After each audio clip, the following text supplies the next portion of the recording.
Have you ever stood completely still while your entire world seemed to move forward without you? I have.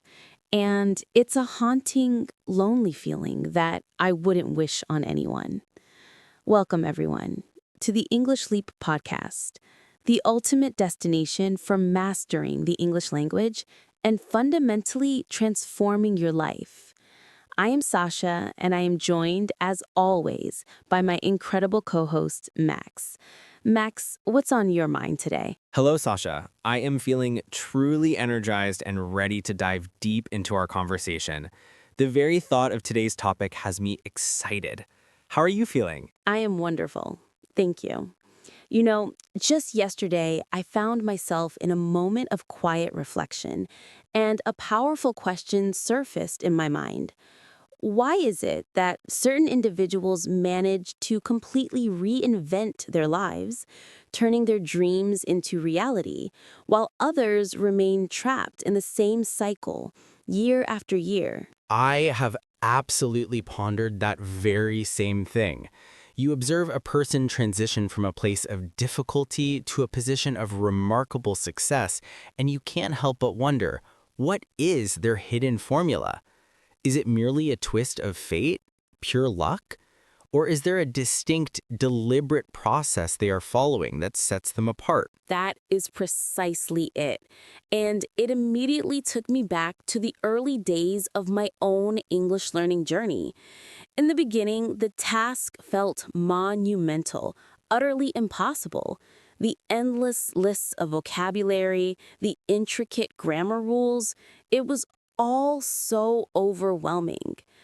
But then, gradually, almost imperceptibly, the pieces began to fit together. The confusion started to clear. I can relate to that so much. When I first embarked on learning English, my primary focus was on accumulating words.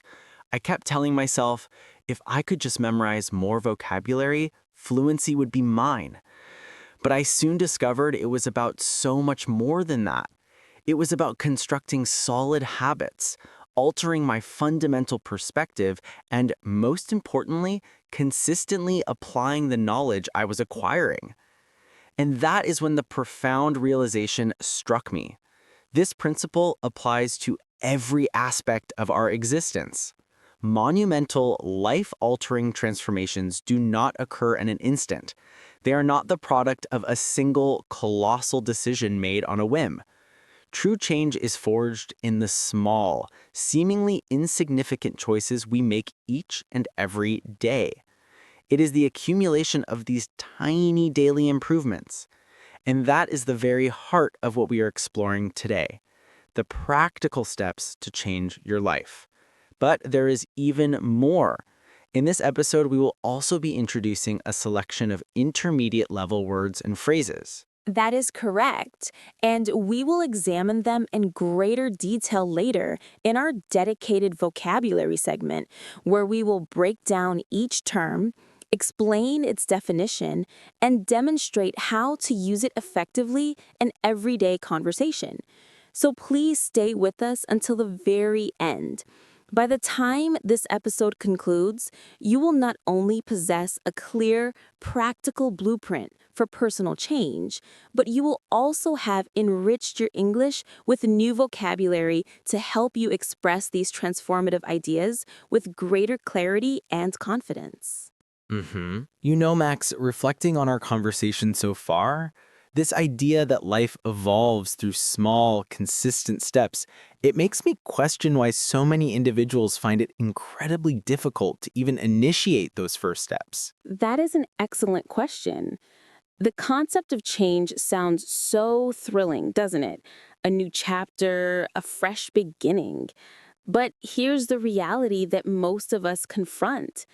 The vast majority of people never actually follow through with making those changes. Why do you think that happens?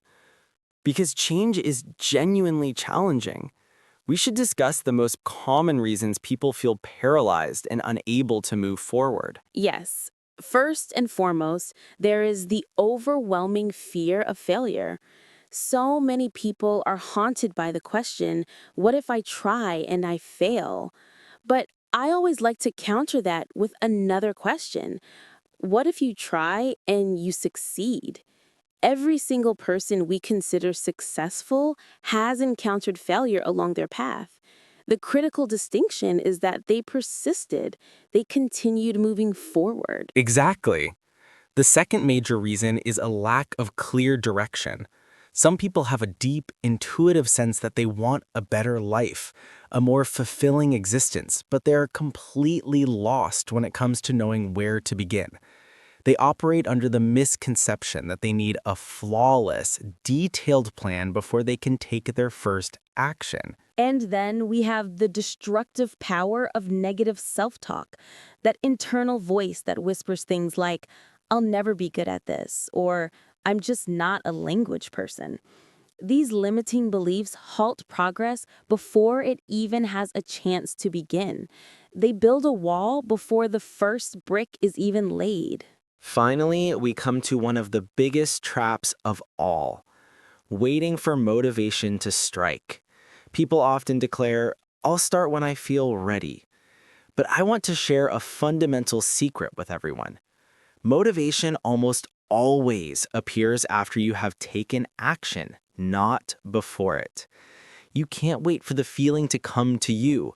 You must act to create the feeling. That immediately reminds me of a time I struggled with a significant personal challenge. I kept waiting for that mythical, perfect moment to finally begin. I was convinced that a wave of inspiration would eventually wash over me and everything would fall into place. But that perfect moment never actually arrived, did it? It never came. Not until I consciously decided to take that very first small step. And once I did, something remarkable happened. Everything else started to gradually fall into place. The momentum began to build. That is such a powerful point, and it brings back memories of my own experience learning English. Initially, I was plagued by the thought, I'm not good at this, but I soon came to a crucial understanding. The only possible way to improve was to actually start practicing, to start using the language, mistakes and all. Exactly. And that realization brings us to our key lesson for this segment. Understanding what is holding you back is the absolute first step toward changing your life. Once you can clearly identify and name these barriers, you can begin the purposeful work of breaking them down one by one. So, Max, now that we've identified the common barriers that hold people back, the next significant question we must address is, how do we actually begin making those changes? What does the practical process look like? That is where the profound power of small, daily improvements enters the picture.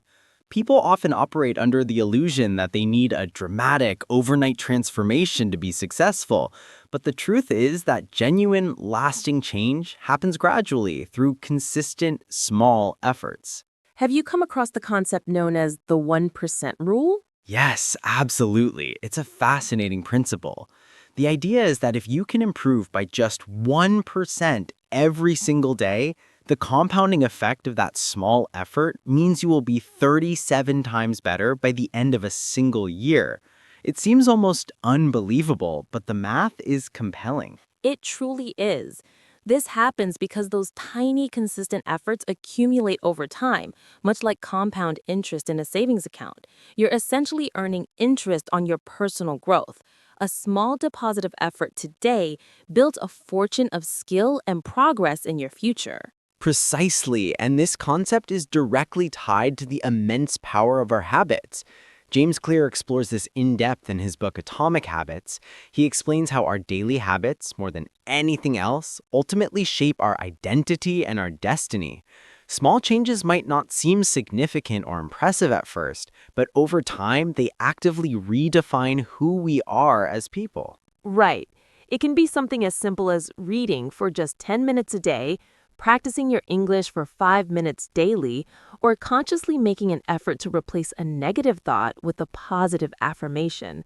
These are not grand, sweeping gestures, but their cumulative impact is grand. And I always find so much value in real-life examples. I know someone who achieved fluency in English primarily by committing to listen to podcasts during their daily commute. They didn't begin with an intense, overwhelming study plan that was impossible to maintain. They started with just one small, consistent step that fit easily into their existing routine. That is so incredibly inspiring. The essential takeaway here is that small, consistent actions performed regularly inevitably lead to enormous results over a period of time. So, if you are listening right now and wondering where on earth to start, our advice is to simply pick one small, manageable habit today and commit to it. And you know, Sasha, while taking consistent action is undeniably crucial, there is something even more fundamental that we must address: our mindset. Because let's be completely honest with ourselves, how we think about change and our own potential makes all the difference in the world. Absolutely. This is perfectly illustrated by the concept of the growth mindset versus the fixed mindset. If you possess a growth mindset, you operate from the core belief that I can improve with effort and time. But if you are trapped in a fixed mindset, you are convinced that I'll never be good at this, as if your abilities were carved in stone from the beginning. That is a monumental difference in perspective. And another critical thing to understand is that our brain is biologically wired to focus on what we consistently train it to notice. Have you heard of the reticular activating system, or RAS? Yes, it's a fascinating part of our brain's filtering system. It's the reason why the moment you learn a new word or decide to buy a specific car, you suddenly start seeing and hearing that word or that car model everywhere. Your brain is not playing tricks on you. It is simply filtering the vast amount of information around you based on what you have told it is important through your focus. So if you continually tell yourself, I can't do this, your brain will obediently scour your environment for evidence to prove that statement true. It will highlight every stumble, every challenge, reinforcing that belief. But if you consciously choose to say, I am improving every day, your brain will pivot and begin to focus and identify all the small signs of that progress instead. That is precisely why the act of reprogramming your mind is so incredibly powerful. It's not a mystical concept, it's a practical retraining of your brain's filter.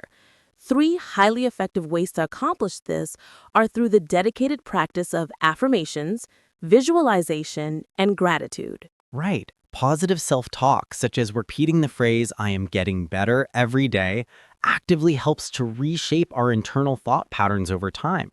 Visualization, the practice of vividly seeing yourself succeed in your mind's eye, tricks your brain into believing that success is not only possible, but imminent.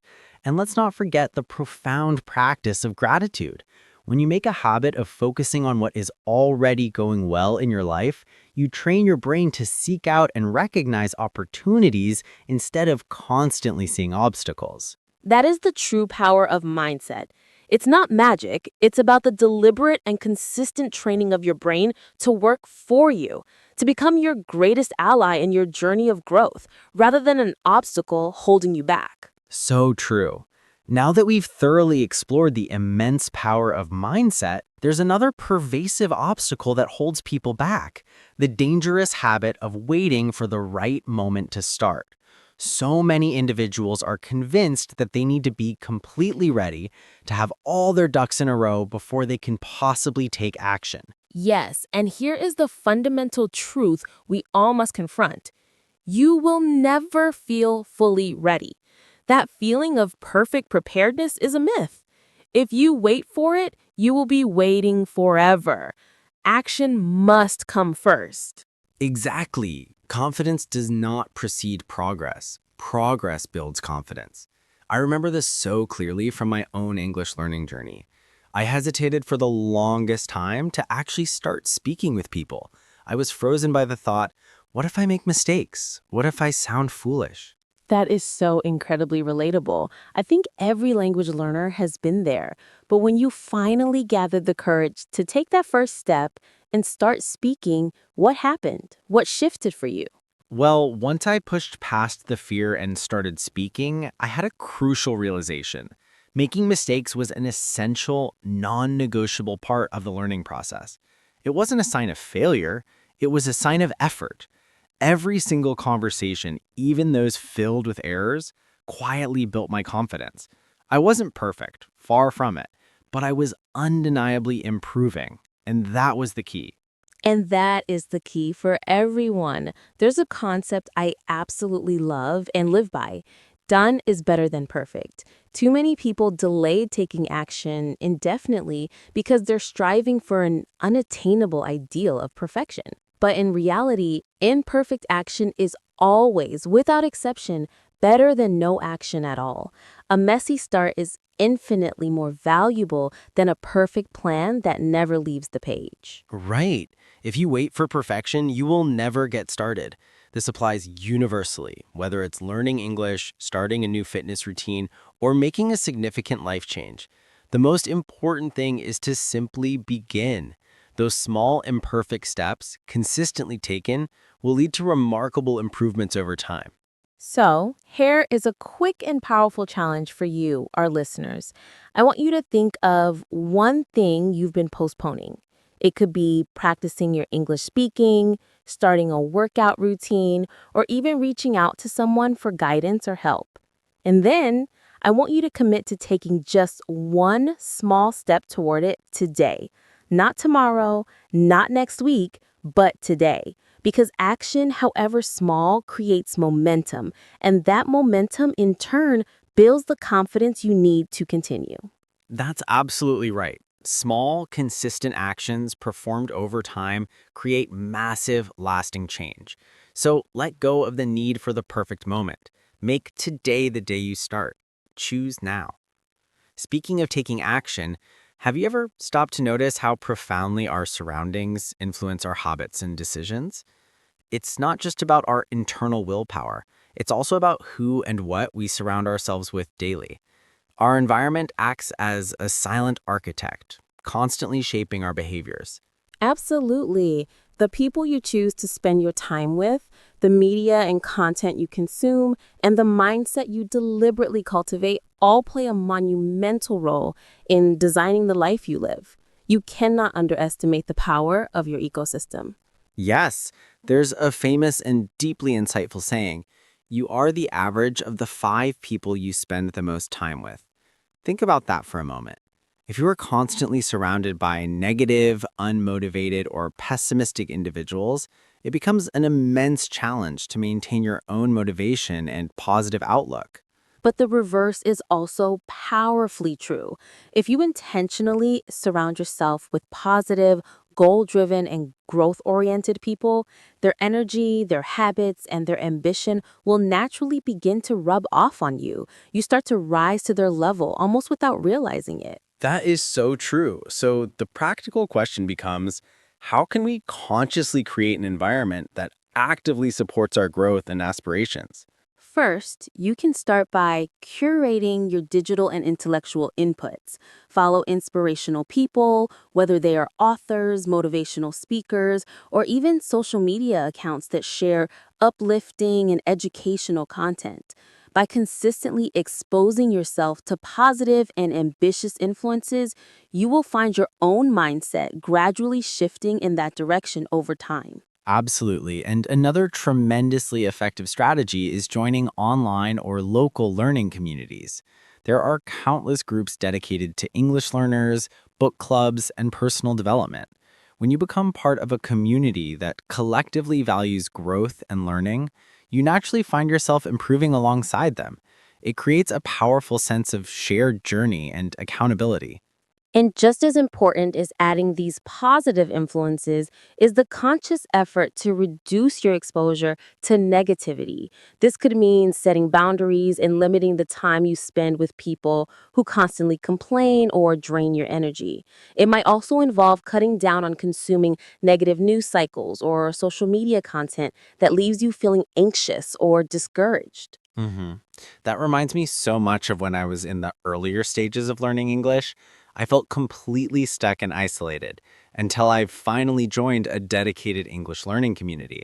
Suddenly, I had a group of people to practice with, to share my struggles with, and to celebrate even the smallest progress with.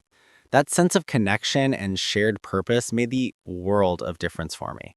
That is such a perfect example. The right environment doesn't just make growth possible, it creates a momentum that makes growth easier and more sustainable. It pulls you forward. So here's something crucial to think about. Who are those 5 people you spend the most time with? Take a mental inventory. Are they helping you grow, encouraging you, and challenging you to be better? Or are they even unintentionally holding you back? If your current circle isn't actively pushing you toward your goals, it might be time to make some thoughtful adjustments. You must be intentional about surrounding yourself with people and influences that genuinely inspire and uplift you, that make you believe more is possible for your life. And speaking of inspiration and the tools we need for growth, sometimes learning new words and phrases can provide us with the precise language we need to articulate our goals, our mindset, and our journey more effectively. Having the right vocabulary empowers us to define our path clearly. That is a perfect segue. This is exactly why we have our dedicated vocabulary segment. It's time to welcome our language guide for a breakdown of some key terms from today's profound discussion. Absolutely. Let's welcome her now. Take it away. Hello, dedicated English learners. It is time for our vocabulary breakdown. In today's deeply engaging episode, Sasha and Max introduced several powerful concepts related to transformation, mindset, and environment. Let's take a closer, more detailed look at some of this essential vocabulary and explore exactly how you can incorporate these terms into your own real-life conversations to express these complex ideas with confidence. The first term we will examine is compounding effect. You heard Sasha and Max discuss how small efforts accumulate over time, much like compound interest in a bank. This noun phrase describes a process where the results of small, consistent actions build upon themselves, creating increasingly larger outcomes. For example, you could say, the compounding effect of reading for 20 minutes every day has dramatically expanded my vocabulary and knowledge. It signifies growth upon growth. Next, we have the adjective fundamental. This word was used to describe something that is absolutely basic, central, or of primary importance. It refers to the foundation upon which everything else is built. In a sentence, you might state, understanding the fundamental rules of grammar is essential before you can advance to more complex sentence structures. It points to what is truly essential and non-negotiable. Another crucial term from the discussion is mindset. This noun refers to a person's established set of attitudes, their habitual way of thinking that shapes their responses to situations. It is the mental lens through which you view the world. You could use it like this. Adopting a growth mindset was the most important step in my journey to fluency, as it allowed me to see challenges as opportunities. Your mindset dictates your approach to life's obstacles and possibilities. Let's look at the verb postponen. This means to delay or put off an action or event to a later time. It is the act of intentionally pushing something into the future. For instance, I realized I was postponing my happiness by waiting for the perfect conditions to start living my life. It describes the habit of deferring action, which is often a major barrier to progress. Finally, we have the adjective imperfect. This describes something that is not perfect, containing flaws or mistakes. It is the opposite of ideal or flawless. In conversation, you could affirm, imperfect action is always more valuable than perfect inaction.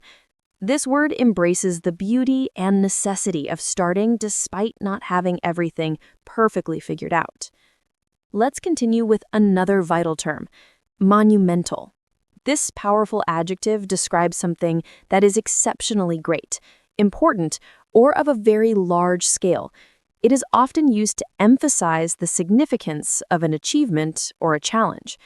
You could use it in a sentence such as, making the decision to move to a new country for my education was a monumental step in my personal and professional development. It conveys the weight and size of a particular event or action. Now consider the noun, momentum. This refers to the strength or force that allows something to continue or to grow stronger or faster as time passes. In the context of personal growth, it is the forward progress that becomes easier to maintain once you have started.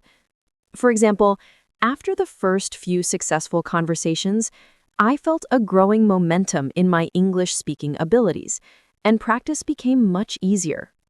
It describes that valuable, self-sustaining drive.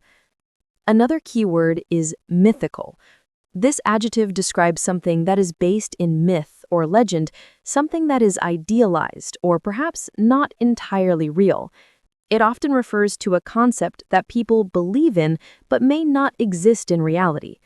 In discussion, you might say, I was waiting for a mythical wave of inspiration to strike before I started writing, but it never came.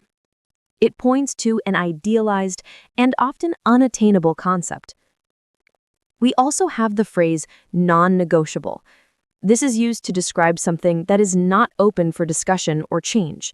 It is an absolute requirement.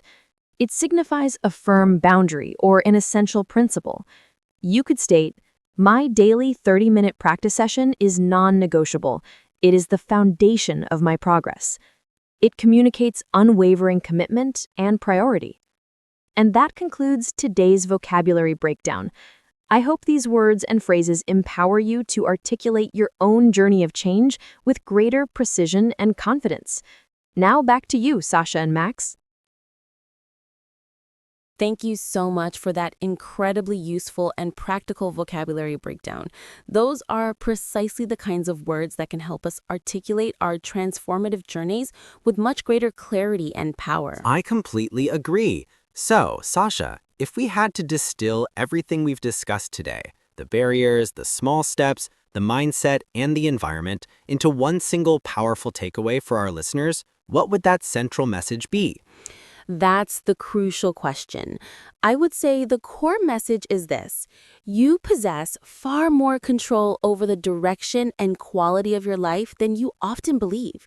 The power of small, consistent changes, when combined with a deliberately cultivated growth mindset and the supportive environment, can completely transform your reality. It is not about a single magical event, but about the daily choices you make. That is so profoundly true. And we must all remember that genuine progress, the kind that lasts, rarely happens overnight. It is a gradual unfolding, but every single step you take, no matter how small it seems, is actively moving you closer to the life you envision for yourself. Now, we would love to hear from you, our wonderful listeners. Let us know in the comments, what is one small change you are committing to starting today? What is the first step you will take? We are genuinely excited to hear about your journey and to support you in it. And if today's conversation resonated with you, if you found value in these ideas, please don't keep it to yourself. Subscribe to our podcast for more guidance, share this episode with a friend who might need to hear this message, and if you have a moment, leave us a review. Your feedback helps us grow and continue to create content that serves you. Let's continue supporting each other on this path. Let's keep learning, growing, and transforming together. We will see you next time right here on the English Leap podcast.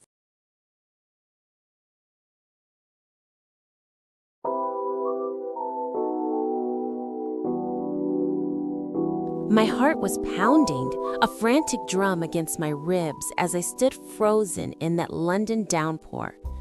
I had just stepped off the bus, clutching the paper map that was now disintegrating into a pulpy mess in my hands. The sky, which had been a gentle blue just 20 minutes prior, had unleashed a torrent of cold, sharp rain. I was drenched, completely and utterly soaked to the bone, and I had no idea how to even describe this shocking turn of events in English. That was the moment I truly understood the raw, vital power of being able to talk about the weather. It isn't just small talk. It is the key that unlocks human connection, the universal language of shared experience. Welcome to my world, and welcome to English Dictionary. I am so thrilled you have decided to join us on this linguistic journey today. Tell me, how are you feeling right at this very moment? I'm feeling wonderful, Carol, but I glanced out my window this morning and the entire sky was a blanket of solid gray. It was the kind of gloomy, heavy sky that makes you want to curl up under the covers and forget the world exists. I completely understand that feeling. The weather has a profound and immediate impact on our mood, doesn't it? When the sun is shining brightly, we feel energized and alive, ready to conquer anything. Yet, when the rain falls steadily, a sleepy, contemplative calm often washes over us. You have described it perfectly. And that is precisely the reason why today's podcast episode is so incredibly useful. We are going to dive deep into the language of the weather in English. It is without a doubt one of the most common topics of conversation everywhere. It absolutely is. If you can confidently talk about the weather, you can start almost any conversation, whether you are at work, in school, or even sitting next to a stranger on a public bus. And would you like to know a wonderful secret? Everyone, everywhere, loves to share their personal opinion on how the weather feels. It is a safe, friendly, and universally relatable topic. So let us practice together today, my friends. Please repeat after me. The weather is nice today. Excellent effort! Please do not worry if your pronunciation is not perfect right now. Remember, practice does not make perfection, but practice always makes progress. Carol, let us make this learning process more fun. Let us use our imaginations. Picture this. We are meeting at a cozy little coffee shop. The bell on the door jingles as it opens. I walk inside, and I immediately see you sitting at a small table. Okay, here we go. Hi, Carol. Wow, it is so incredibly sunny today. Did you remember to bring your sunglasses with you? Hi, yes, I certainly did. But to be completely honest with you, it is a little too hot for my liking. I feel like I'm melting right here on the sidewalk. For all of our friends who are listening, please take a moment to notice these wonderfully natural and easy phrases Carol just used. It's sunny, it's too hot, and I feel like I'm melting. They are so conversational. Now, let us all repeat this key phrase together after me, slowly. It is too hot today. Let's try it one more time with confidence. It is too hot today. Now another one. It is sunny outside. Perfect, your voices are sounding great. Now, let us completely change the weather scenario, Carol. Imagine now that it is raining very hard and you unfortunately forgot to bring your umbrella with you. Oh no, this is terrible. I am absolutely soaking wet. The rain is so unbelievably heavy today. I can certainly see that. Your hair is dripping water and your clothes are completely drenched. Friends, let us repeat this new weather situation together. It is raining hard today. Very good. And here's another fantastic descriptive phrase Carol used. I am soaking wet. Can you all say that? I am soaking wet. Great work. That is exactly how a native English speaker would describe being caught in a heavy rainstorm. Now, let us bring our friend Jesse into the story. Jesse is an international student who recently moved to London from Brazil, and the local weather has been a constant source of surprise for him. Yes, that is right. Jesse told us that in Brazil, the sun shines brilliantly almost every single day. But here in London, he says the weather can change 10 completely different times in just one day. Poor Jesse. It is true, though. London weather is quite famous for being utterly unpredictable. You simply never know with any certainty if it's going to rain or shine at any given moment. That is precisely why people there often say, the weather is so unpredictable. Let's all repeat this useful phrase together. The weather is unpredictable. And friends, please always remember that making mistakes is completely normal and expected. If you accidentally say the weather is unpredictable, it's perfectly okay. Just laugh it off kindly and try one more time. Your effort is what truly counts. Exactly. The important thing is that you are speaking. Your growing confidence is far more powerful than any fleeting notion of perfection. Now, let us imagine another lovely scene. Carol, picture that you are on a wonderful holiday at the beach. What would you say about the weather there? I absolutely love this gentle warm breeze. The sun feels beautifully soft on my skin, and the sky is a spectacular bright blue. It is just perfect. That sounds absolutely beautiful, friends. Can you all picture this serene scene in your minds? The gentle waves, the warm sunshine, the happy laughter of families playing on the beach. Let us practice describing it. Repeat after me. The sky is bright blue. One more time, with feeling. The sky is bright blue. And now, another phrase. I love this warm breeze. Try it out. I love this warm breeze. Good job! You see, you are already sounding more natural and comfortable with each phrase you practice. That is the spirit. Now, let us journey further into the heart of weather conversations. Carol, you know better than anyone that discussing the weather is far more than just making small talk. It is a fundamental way to connect with people, to build new friendships, and it even influences our daily decisions in profound ways. Exactly. Just imagine you're traveling in a foreign country. You find yourself waiting at an airport gate and you notice someone sitting nearby. You can effortlessly start a friendly dialogue with a simple, "Isn't the weather beautiful today?"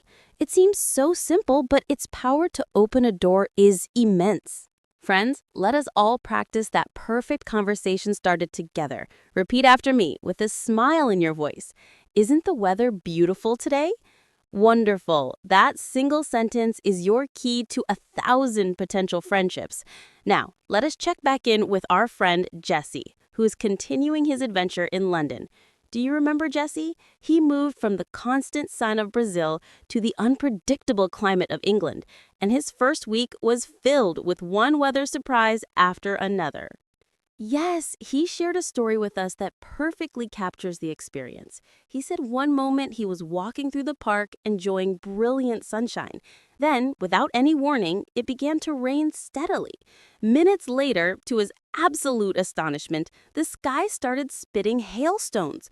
Poor Jesse had no idea what kind of jacket he was supposed to wear for such a chaotic day. That is a classic London experience. It was from that very day that Jesse learned a new, very fitting English phrase, 4 seasons in one day. That is exactly what people say about weather that is incredibly changeable and unpredictable. Friends, let us repeat this expressive phrase together. 4 seasons in one day. Perfect! You can use this yourself whenever you experience a day where the weather seems to shift from summer to winter and back again in just a few hours. Now, Bob, let us imagine a scenario where Jesse is calling his mother back home in Brazil. How do you think he would describe the London weather to her? Hi, Mom. The weather here is absolutely crazy. This morning it was beautifully sunny. Then it suddenly rained heavily for 20 minutes, and now it is cold again and I need my sweater. Exactly right. Friends, did you pay close attention to the words Jesse used? He used simple, clear words. Sunny, rained, cold. They are not complex or fancy words, but they work together to paint a very vivid picture for his mother. That is a crucial lesson for all of us. You do not need an enormous vocabulary filled with complicated words. Clear and simple words are entirely sufficient to share your feelings and experiences effectively. Now let us introduce another friend into our circle. Her name is Crystal, and she lives in Canada where the winters are famously very cold and severe. Yes, Crystal once told us about a particularly frigid day. She said it is minus 20 degrees Celsius today. My eyelashes are completely frozen shut. Can you imagine that level of cold? Wow, that is truly extreme weather. Friends, let us repeat that memorable and descriptive phrase. My eyelashes are frozen. It sounds almost funny, but it is a very real and common experience in parts of the world with harsh winters. Another incredibly useful phrase that Crystal taught us is the emphatic, "It's freezing cold." Let us practice that. It's freezing cold. Excellent job. This phrase is much stronger and more descriptive than simply saying it's cold. It shows that you are feeling the extreme, biting nature of the temperature. Let us make our learning fun once again, Bob. I will describe a type of weather and I want you to react to it with genuine emotion, just as you would in a real situation. Okay, I'm ready. Let's play. The sun is shining brilliantly and there is not a cloud in the sky. Yes, I feel so alive and full of energy. Let's go for a long walk in the park right now. It is stormy outside.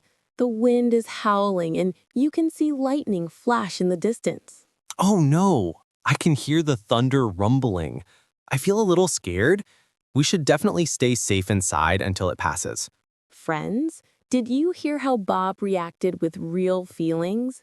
When you connect your emotions to the language, your English becomes truly alive and authentic. I want you to try it yourself, right now. Yes, imagine it is stormy outside your own window. How does that weather make you feel? Say it out loud.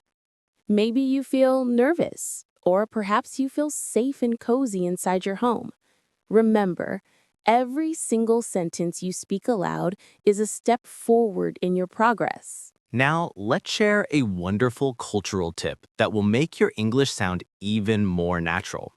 In the English language, weather descriptions are often deeply linked to human emotions and situations.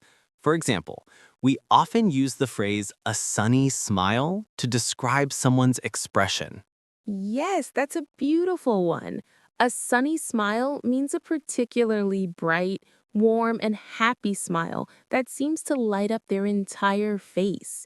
It makes you feel good, just like the sunny day. Repeat with me, everyone. She has a sunny smile. Beautiful. You're not just learning words, you're learning how to paint pictures with them. Another fantastic idiom is a storm in a teacup. Carol, do you know what that one means? I certainly do. It means making a huge deal out of a very small problem, creating a big fuss over something that really isn't important. It's like when our friend Jessie spent 10 minutes complaining about a tiny little drizzle of rain. It was truly just a storm in a teacup. Exactly. Friends, let's all repeat this useful and common idiom together. It's just a storm in a teacup. Fantastic. You are learning real, everyday English that native speakers use all the time. Now, let's connect this directly to your own life. Think about the city or town where you live. What is the weather usually like there? Is it typically hot, cold, rainy, or sunny? Take a moment to think about it. That's a great exercise. Now I want you to say one simple sentence about your weather out loud. Go ahead. It could be, it is usually very hot in my city, or it is often rainy here. Yes, that's your personal practice. And if you feel comfortable, we would absolutely love for you to write that sentence in the comments below this episode. We read every single one, and we are always so happy to learn about the weather in your part of the world. Now, Carol, let's move on to a crucial part of any conversation, asking questions. A good conversation isn't just about answering, it's also about being able to ask thoughtful and natural questions to keep the dialogue flowing. That is an excellent point, Bob. So, friends, here are some of the most common and easy questions about the weather. Let's practice them together. Repeat after me. How's the weather? Good. Another very natural one. What's it like outside? Perfect. And one more that invites a personal opinion. Do you like rainy days? These are your tools to start and maintain a friendly chat. Bob, let's act this out to make it real. You ask me about the weather, and I will give you a natural answer. Ready? Okay, Bob. How's the weather today? It's wonderfully warm and sunny today. I absolutely love it. See? Easy and natural, right? Now it's your turn, friends. I want you to ask your screen right now, how is the weather? Then I want you to answer it yourself. Yes, it might feel a little silly at first, but I promise you, this is a powerfully effective practice. Speaking out loud, even to yourself, builds muscle memory and confidence in a way that silent reading never can. Let's try one more quick scene to practice reacting to a change in the weather. Carol, imagine we are enjoying a lovely afternoon in a park. We're eating ice cream and everything is perfect. Then suddenly, we see dark, heavy clouds rolling in quickly. Oh no, Bob. I think it's going to rain very hard. Quick, we need to find some shelter immediately. The storm is coming. Friends, did you hear those key phrases? Let's repeat them together to make sure we're prepared. It's going to rain. And the more urgent one, the storm is coming. Great job. Now let's switch to a completely different, more peaceful mood. Imagine a perfectly clear night. The stars are shining brilliantly, and there's a gentle coolness in the air. Carol, how would you describe this scene? Let me see. The night sky is incredibly beautiful tonight. The air feels so cool and fresh against my skin. It makes me feel completely peaceful and calm. That sounds so serene and lovely. Friends, let's practice describing this tranquil scene. Repeat after me. The night sky is beautiful. And one more. The air feels fresh. You see, talking about the weather isn't just about temperature. It's about describing feelings, colors, sounds, and even smells. The more of your senses you use in your descriptions, the more vibrant and alive your English will become. Let's bring our journey to a close for today with some heartfelt encouragement. I want you to always remember one fundamental truth. Making mistakes is completely normal. It is an essential and unavoidable part of the learning process. That is so important to understand. Even people who have spoken English their entire lives occasionally say the wrong word or mix up their phrases. What truly matters is not perfect grammar, but your incredible courage to open your mouth and speak. Every single time you form a sentence, you are winning. With every new phrase you attempt, you are growing. So today, right now, you should feel immensely proud of yourself. You have learned and practiced so many useful phrases. You can now say, it's sunny, it's freezing cold, and 4 seasons in one day. You have even added some wonderful idioms to your vocabulary. And it doesn't stop there. You have practiced asking thoughtful questions, you have reacted with genuine emotion to different scenarios, and you have used your imagination to picture real-life situations. That is truly amazing progress, and you deserve to acknowledge that. Friends, even if by the end of this episode you only remember one single new phrase, that is more than enough. That one phrase is a solid foundation. Tomorrow, you will remember two. Day by day, word by word, your English will grow stronger and more confident. It is a guaranteed process. So please keep practicing. Speak to yourself when you are alone. Speak to a friend if you can. Speak to us in the comments section below. Every word you write is a form of practice that strengthens your skills. Yes, and don't forget to like this episode, share it with someone who is also learning, and subscribe to our channel so we can continue this beautiful learning journey together. We love creating these lessons for you. This has been another episode from English Dictionary. We are genuinely so proud of every single one of you for the effort you are putting in. We cannot wait to see you again in our next session, where we will explore more of the everyday English you can use in your real life.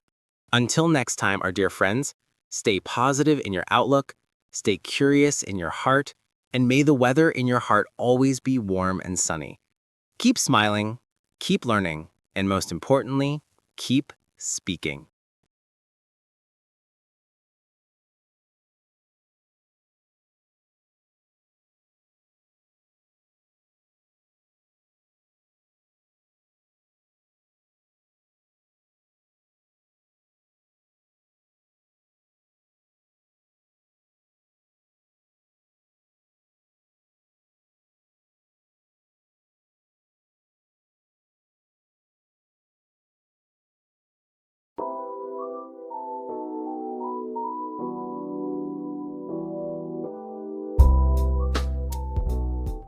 The silence was the loudest sound I have ever heard.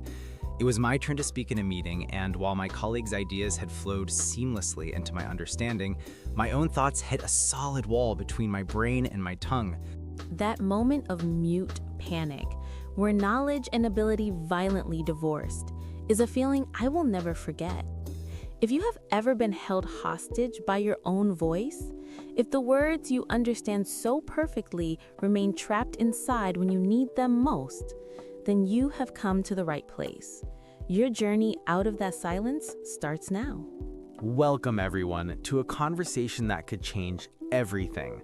I'm Bob, and I'll be your companion, sharing the hard-earned lessons from my own path to finding my voice. And I'm Carol, here to provide the actionable step-by-step blueprint that will translate your passive knowledge into active, powerful speech.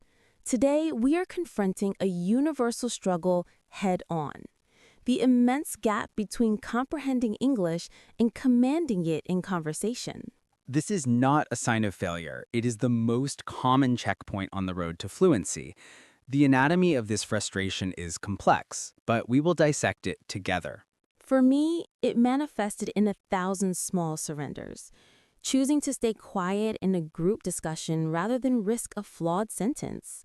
Rehearsing a simple question to a stranger in my head until the moment passed and I could avoid asking it altogether. That cycle of understanding and muteness is exhausting. It chips away at your confidence and makes you question the very knowledge you have worked so hard to build. But this barrier is not made of steel. It is made of misconceptions and fear, and we have the tools to dismantle it. Let's begin by diagnosing the core reasons this listening-speaking chasm exists. The most fundamental issue is an environment rich in input but barren in output. We swim in an ocean of English media. We listen, we read, we absorb. But this is a one-way street. Your brain is a sophisticated processor of information, but without a consistent command to produce, it treats speaking as an optional, high-risk feature. This lack of practice is then magnified exponentially by a psychological blockade, the terror of error. This fear is a cunning illusion. It makes you believe that every listener is a harsh critic waiting for you to stumble, when in reality, most people are simply focused on the meaning of your words, not their perfect construction. I spent years believing my accent was a flaw to be hidden, until I realized it was simply a part of my story, a signature of my journey. The fear of mistakes is a cage whose door is unlocked from the inside. Another hidden villain in this story, one that plagued me for years, is the habit of mental translation. I used to believe that to speak correctly, I needed to construct the perfect sentence in my native language first, then meticulously translate it word for word into English before daring to utter a sound. That constant internal translation is utterly exhausting, Bob. It's like trying to run a marathon while solving complex math problems in your head simultaneously.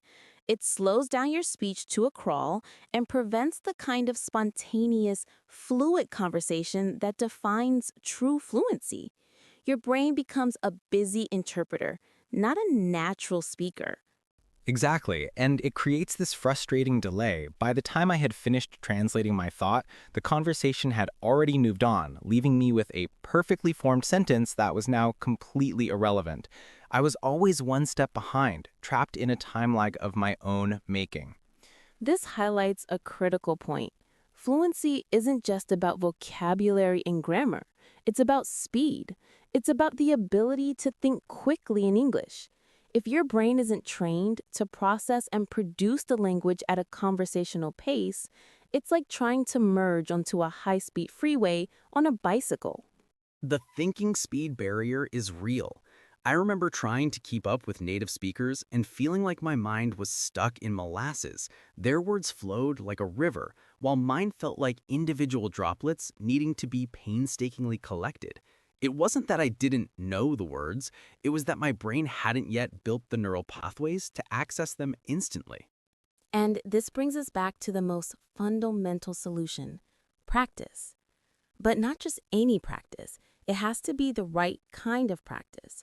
The more you actively speak, the more you force your brain to bypass that translation stage and start thinking directly in English.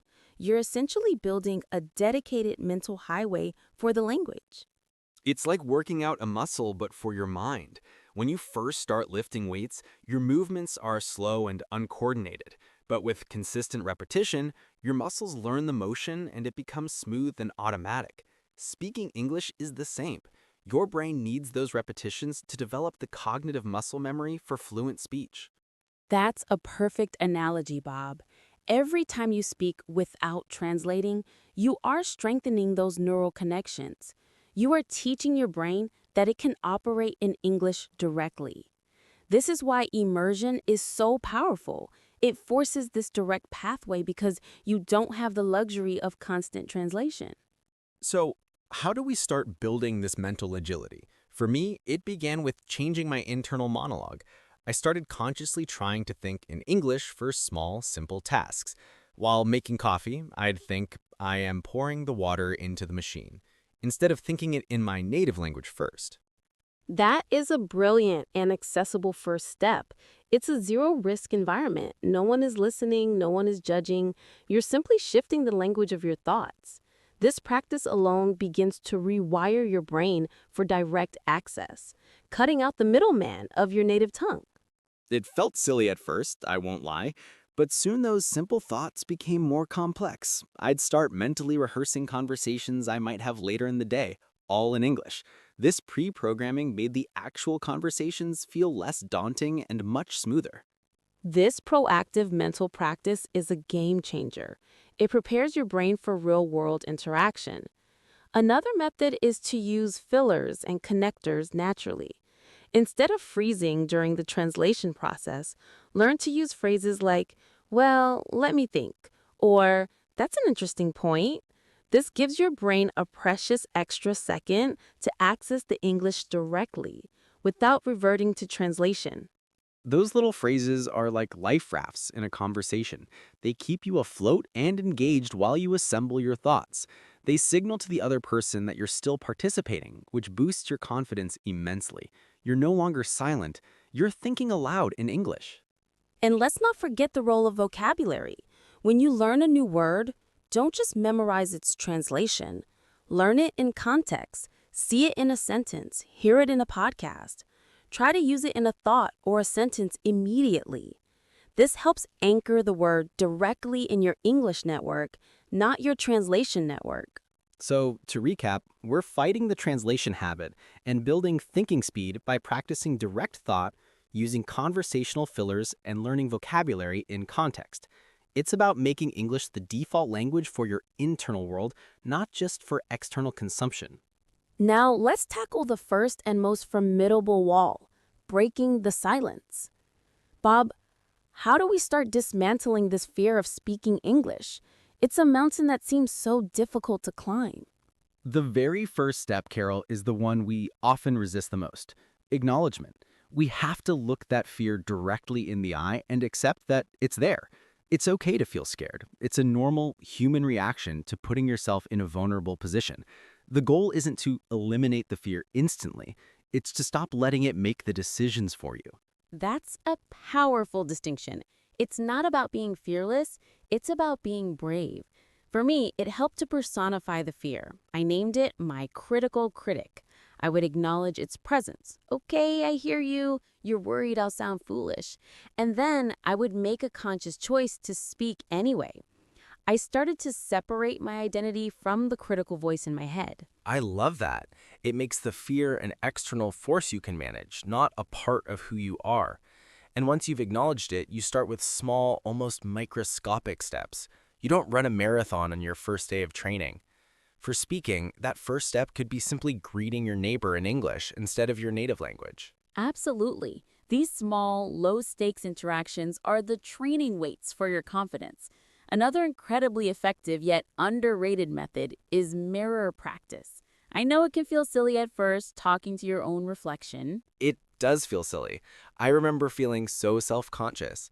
But what I discovered is that it serves two crucial purposes. First, it gets you used to the physical act of forming English words and hearing your own voice speak them without any external pressure. Second, it allows you to see your own facial expressions and body language. You start to become familiar with yourself as an English speaker. That self-familiarity is everything. It reduces the shock of hearing your voice in a real conversation. And let's not forget the power of recording yourself. This was a game changer for me. I would record short voice memos on my phone, just talking about my day for 1 minute. That sounds terrifying. Listening to your own voice can be cringeworthy at first. It is. The first time I played it back, I cringed at every perceived mistake and every hint of my accent. But I made myself do it daily. And after a week, something shifted. I started to notice small improvements, a smoother flow here, a correctly pronounced word there. The recording became a tool for measurement, not judgment. It was proof that I was improving, even when it didn't feel like it. So it turns the focus from how you feel in the moment to the concrete evidence of your progress. That's a powerful mental shift. And alongside these techniques, we must talk about goal setting, but not huge, overwhelming goals. We're talking about tiny, achievable daily missions. Precisely. The goal is not become fluent. The goal for today is learn 3 new words related to my hobby and use them in a sentence. Or start a conversation with the barista by asking how their day is going. These micro victories are the bricks that build the foundation of unshakable confidence. Each completed small goal is a message to your brain, I can do this. It builds a positive feedback loop. And this leads us to the most important mindset shift of all, embracing mistakes. We have to stop seeing them as failures. This is the cornerstone. Every mistake is a data point, a signpost showing you exactly what you need to work on. I began to reframe them in my mind. Instead of thinking, I made a mistake, I started thinking, I just discovered a very specific area for my next practice session. It turned my errors into my teachers. So every conversation you start, even if it ends with a grammatical mix-up or a forgotten word, is not a failure. It's a victory. Without a doubt, you showed up, you engaged, you practice. That is a complete success. Remember, folks, start small, use your mirror and your recorder as allies, set tiny goals, and welcome every mistake as a priceless piece of your learning puzzle. This is how you break the silence. So Carol, let's get into the nuts and bolts. How can our listeners practice speaking daily, even when they're completely alone? It's one of the biggest challenges, finding opportunities to speak when there's no one around to listen. It's a fantastic question, Bob. And the good news is that there are countless ways to integrate active speaking into your solitary daily routine. One of the most effective and transformative methods I ever adopted was self-narration. I started describing my own actions out loud in English as if I were the host of a documentary about my own life. A documentary about your own life? I have to try that. So what would that actually sound like? It would sound something like, and here we observe Carol meticulously preparing her morning coffee, a crucial ritual upon which her entire productivity for the day seems to depend. She is now carefully measuring the coffee grounds, ensuring the perfect ratio for optimal flavor.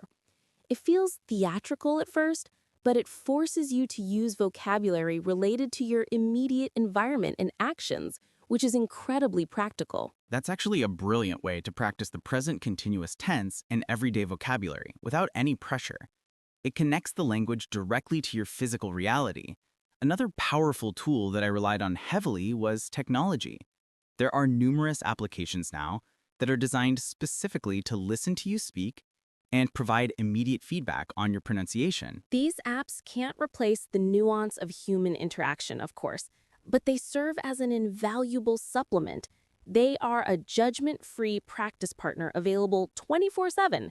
You can mispronounce a word a dozen times, and the app will patiently correct you each time without a hint of impatience. This kind of repetitive, focused practice is essential for muscle memory. Exactly. It's like having a personal pronunciation coach in your pocket. And speaking of reading, let's not overlook the classic technique of reading aloud. This practice is a 2-for-1 benefit. It significantly improves your pronunciation, while simultaneously enhancing your fluency and rhythm. The key with reading aloud is material selection. Don't start with a dense academic textbook. Choose something you genuinely enjoy, a thrilling novel, a fascinating blog about your hobby, or even the captions on a social media post. The goal is to make the practice engaging so that it doesn't feel like a chore. The pleasure of the content helps you forget you're even practicing. What about for those who might feel too self-conscious to narrate or read to an empty room? Any less intimidating ideas? Absolutely. This is where your pets or even your plant houses become your best audience. Speaking to a pet is wonderfully low pressure. They are the most non-judgmental listeners on the planet. You can tell your dog about your day, describe the toy you're holding, or explain the plot of a movie you just saw. The simple act of forming the sentences and speaking them aloud is what matters. So the goal is to create a safe space for your voice to exist in English, even if your only audience has four legs or photosynthesizes. And let's circle back to that mirror technique we mentioned earlier. This isn't just about building confidence for the sake of it. It's about connecting the visual of your mouth movements with the sounds you're producing. Precisely. You can see if you're forming the th sound correctly. Watch the shape of your lips for a W versus a V, and practice maintaining eye contact with your reflection, which translates directly to better eye contact in real conversations. It's a full sensory practice session. Integrating these methods turns your daily life into a continuous, low-stakes speaking lab. The pressure evaporates because you're not performing for anyone. You're simply allowing your English voice to exist, to grow stronger and more confident with every word you utter, even if you're the only one who hears it. Now, let's explore another incredibly powerful technique, one that truly bridged the gap between understanding and speaking for me, the art of mimicking masters. Bob, this goes far beyond simple repetition. Mimicking masters? That sounds intriguing. Are we talking about trying to talk like a famous actor or a renowned public speaker? Exactly that. It's about actively studying and imitating individuals whose spoken English you admire. This isn't about erasing your own identity or accent. It's about dissecting and absorbing the very elements that make their speech clear, compelling, and fluent. We are learning from the best craftsmen to improve our own craft. So it's a focused study of rhythm and flow, not just copying for fun. Precisely. Native speakers have a certain musicality, a rhythm, intonation, and stress pattern that textbooks often fail to capture. By mimicking, you train your ear to hear these subtleties and your voice to reproduce them. It's the difference between playing the correct notes on a piano and playing them with feeling and dynamics. How does someone practically start this kind of practice? It seems a bit abstract. A fantastic starting point is with short, clear video or audio clips. Find a speaker you admire, a journalist, a TED Talk presenter, or even a calm and articulate character from a film. Listen to a single sentence, not just for the words, but for the melody. Where does their voice rise and fall? Which words do they emphasize? Then you try to replicate it exactly. This technique is called shadowing. Shadowing. So you're like an echo, following immediately behind them. Yes, you try to speak simultaneously with them, matching their pace, their tone, even their pauses. It's challenging at first, but it forces your brain and your speech apparatus to operate at a native speed. You begin to internalize the natural phrasing and the linking of words, which is where fluency truly lives. This sounds like it could also be a powerful tool for learning casual language, the kind you don't find in formal textbooks. The slang, the common idioms, the cultural references. Without a doubt. By choosing different types of masters to mimic, a comedian for informal conversation, a documentary narrator for descriptive language, a news anchor for clear diction, you build a versatile speaking ability. You learn the appropriate language for different contexts. You start to understand how humor is delivered, how stories are built, and how arguments are presented in English. And technology is a great ally here too, right? You can use video platforms to slow down the speech without distorting the pitch, allowing you to really hear each sound and rhythm clearly. Absolutely. That slowdown function is a secret weapon. It allows you to deconstruct the magic. You can hear how the T in water is pronounced, how the words going to become gonna in natural speech. You are reverse engineering fluency. And don't forget about your own recording device. Record yourself mimicking the master and then listen back to both recordings. Compare them. The differences will be your most valuable teacher. So it's a process of active listening, detailed imitation, and objective self analysis. This isn't passive consumption, it's an intensive workshop you conduct for yourself. It is the most active form of listening there is. You are not just a consumer of the language, you are an apprentice. And with consistent practice, the rhythms and patterns you practice consciously will start to emerge unconsciously in your own spontaneous conversations. The master's voice becomes a guide that lives in your ear, shaping your own. And the third element, exaggeration, that sounds counterintuitive. It is the secret weapon. When you practice, I want you to exaggerate the speaker's intonation and rhythm. If their voice goes up a little, make yours go up a lot. If they stress a word, you stress it even more heavily. By overcorrecting and amplifying the features of native speech, you stretch your vocal range and flexibility. It feels silly, but it breaks you out of your monotonous speaking habits and makes the correct, more subtle intonation feel natural and easy later on. So you're essentially training your vocal muscles to explore a wider range of expression so that the required range for natural speech sits comfortably in the middle. That's brilliant. Precisely. And finally, all this practice leads to stabilization. This is where the new pronunciation and rhythm become your new normal. You're no longer thinking about it. It just comes out. You'll find these new patterns and phrases starting to pop up in your everyday conversations without any conscious effort.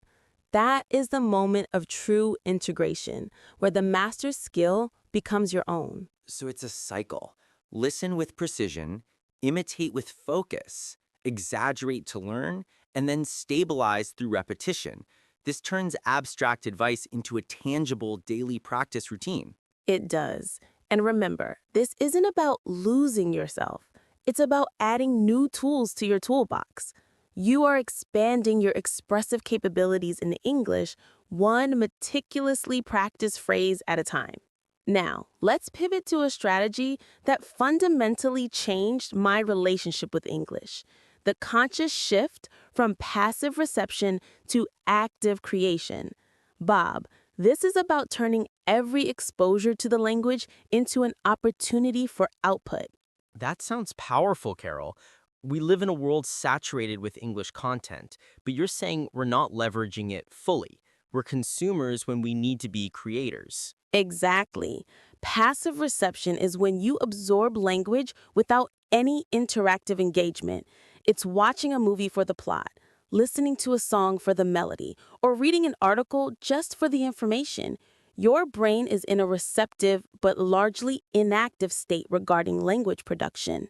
So active learning is the opposite. It's engaging with the content in a way that forces you to use the language yourself. Yes, it's adding a layer of cognitive effort that transforms consumption into practice.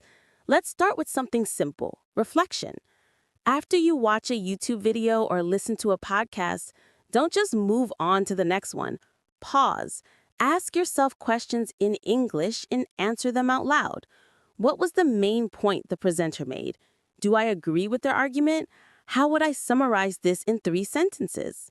So you're forcing your brain to retrieve vocabulary and form sentences about the content you just consumed.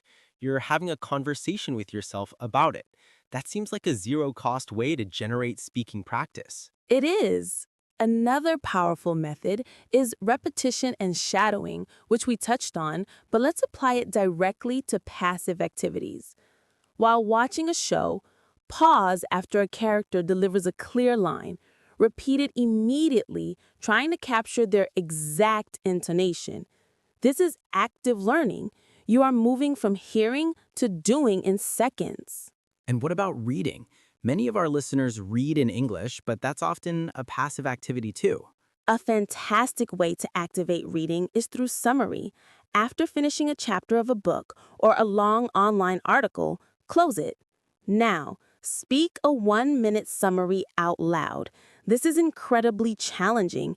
It forces you to recall key information, sequence events logically, and express it all in your own words. It builds mental agility. That's a brilliant technique. It combines reading comprehension, memory recall, and spoken fluency all in one exercise. And it has real-world applications like telling a friend about a movie you saw or a book you read. Precisely. Furthermore, we can activate vocabulary learning. Instead of just memorizing a list of words, commit to using each new word in a spoken sentence that day. Better yet, use it in a conversation with a language partner or even just in your self-narration. This moves the word from your passive vocabulary, words you recognize, to your active vocabulary, words you can use. So the core principle is to add an output task to every input activity. Listen, then summarize. Read, then discuss. Learn a word, then use it in speech. This bridges the gap between understanding and using. That's the essence of it. You are building neural pathways for production every time you do this. It requires more effort than passive consumption, but the reward is a dramatic acceleration in your speaking ability. You're not just filling your tank, you're learning to drive. Carol, let's make this transition from passive to active even more concrete. For someone feeling overwhelmed, what is one simple, immediate change they can make to their daily routine to start this process today? The most impactful change is also the simplest. Start talking back to your content. When you're listening to a podcast like this one or watching a tutorial, hit the pause button, respond to the speaker's questions or comments out loud. If I say, "What do you think about this strategy?" you pause and actually answer me in full sentences as if you were a guest on the show. That's a powerful shift. Instead of being a silent audience member, you're turning yourself into an active participant. You're creating a dialogue where one doesn't exist. It transforms a one-way stream of information into a two-way conversation. Exactly. Another practical method is to use the technology you already have. Use your phone's speech-to-text feature to dictate a message or a short email in English. This forces you to speak clearly and complete your thoughts because the technology won't understand fragmented phrases. You immediately see if your pronunciation was clear enough to be accurately transcribed. That's a brilliant real-world test. If the text comes out as gibberish, you know you need to work on enunciating those specific words more clearly. It's instant, unbiased feedback. And for our readers, this applies to social media. Instead of just scrolling through posts in English, take 30 seconds to leave a spoken comment using voice dictation. Or even better, record a short video comment. You're engaging with the content, practicing forming an opinion, and putting your spoken English out into the world in a low-stakes way. So we're looking for every possible opportunity to interrupt our passivity with a moment of active production. It's about inserting your voice into the English-speaking world however you can. Precisely. Another key is to join an online club or forum centered on a hobby you love, but where the primary language is English. This moves you from consuming content about your hobby to actively discussing it. You are motivated by your interests, and the language becomes the tool for connection, not the end goal itself. This is how you achieve flow. That reframes the entire challenge. The goal isn't to practice English. The goal is to discuss photography or chess or science fiction, and English is the medium. The practice becomes a natural byproduct of pursuing your passion. And finally, a method I used expensively, reactive writing. Watch a short, compelling video clip without sound. Then write down what you think the people are saying. Afterwards, speak your dialogue out loud. Then watch the clip with sound to compare. This activates your predictive skills, your writing, and your speaking, all centered on real-world context. So the overarching strategy is to never just consume. Always add a layer of interaction. Pause, respond, dictate, comment, discuss, and create. You are building a habit of engagement that makes active speaking your default mode. That's the foundation. It's about building a system where your environment constantly prompts you to speak, moving you steadily from being a spectator in the world of English to being an active participant in it. Now, let's tackle a moment that makes every heartbeat a little bit faster, initiating a conversation. Bob, this is often the biggest hurdle, that first step into the unknown. How do we break the ice without breaking our confidence? It truly is the moment of truth, Carol. The fear of that initial approach can be paralyzing, but the key is to have a few simple, versatile conversation starters ready in your toolkit. They are like keys that can unlock a dialogue. One of the most reliable and universally engaging starters is to ask for a local recommendation. That's an excellent one. Food is a universal language. Asking, "Excuse me, could you recommend a good coffee shop around here?" is a low-pressure question that almost everyone is happy to answer. It's practical, it's friendly, and it immediately establishes a common ground. Exactly. It's not a personal question, so it feels safe for both parties. Another fantastic icebreaker is to ask for an opinion on popular culture. Have you seen any good movies lately? Or, I'm looking for a new series to watch. Do you have any favorites? This taps into a shared experience and gives the other person a chance to talk about something they enjoy. And that leads beautifully into discussing hobbies. Asking someone, "What do you like to do in your free time?" is an open-ended invitation that can reveal shared passions. If you discover you both enjoy hiking or painting or coding, the conversation suddenly has a natural and enthusiastic flow. The language becomes a vehicle for connection. For those in a more social or travel context, asking about travel experiences is a gold mine. Have you traveled anywhere interesting recently? People love to share their adventures. This question can lead to stories about culture, food, and landscapes, providing a rich and varied vocabulary practice for you. And for those who feel a bit shy, remember the power of a genuine compliment. It can be as simple as, "I really like your bag. Where did you get it?" A compliment immediately creates a positive atmosphere. It shows you're observant and friendly, making the other person more inclined to engage in a chat. The common thread with all these starters is that they are open-ended. They require more than a simple yes or no answer. You're asking what, where, or how questions that encourage a story or an explanation. This is crucial because it gives you more language to listen to and respond to, creating a longer, more natural practice session. Precisely. Contrast, "Did you have a good weekend?" with, "What did you do for your weekend?" The first can be answered with one word. The second invites a narrative.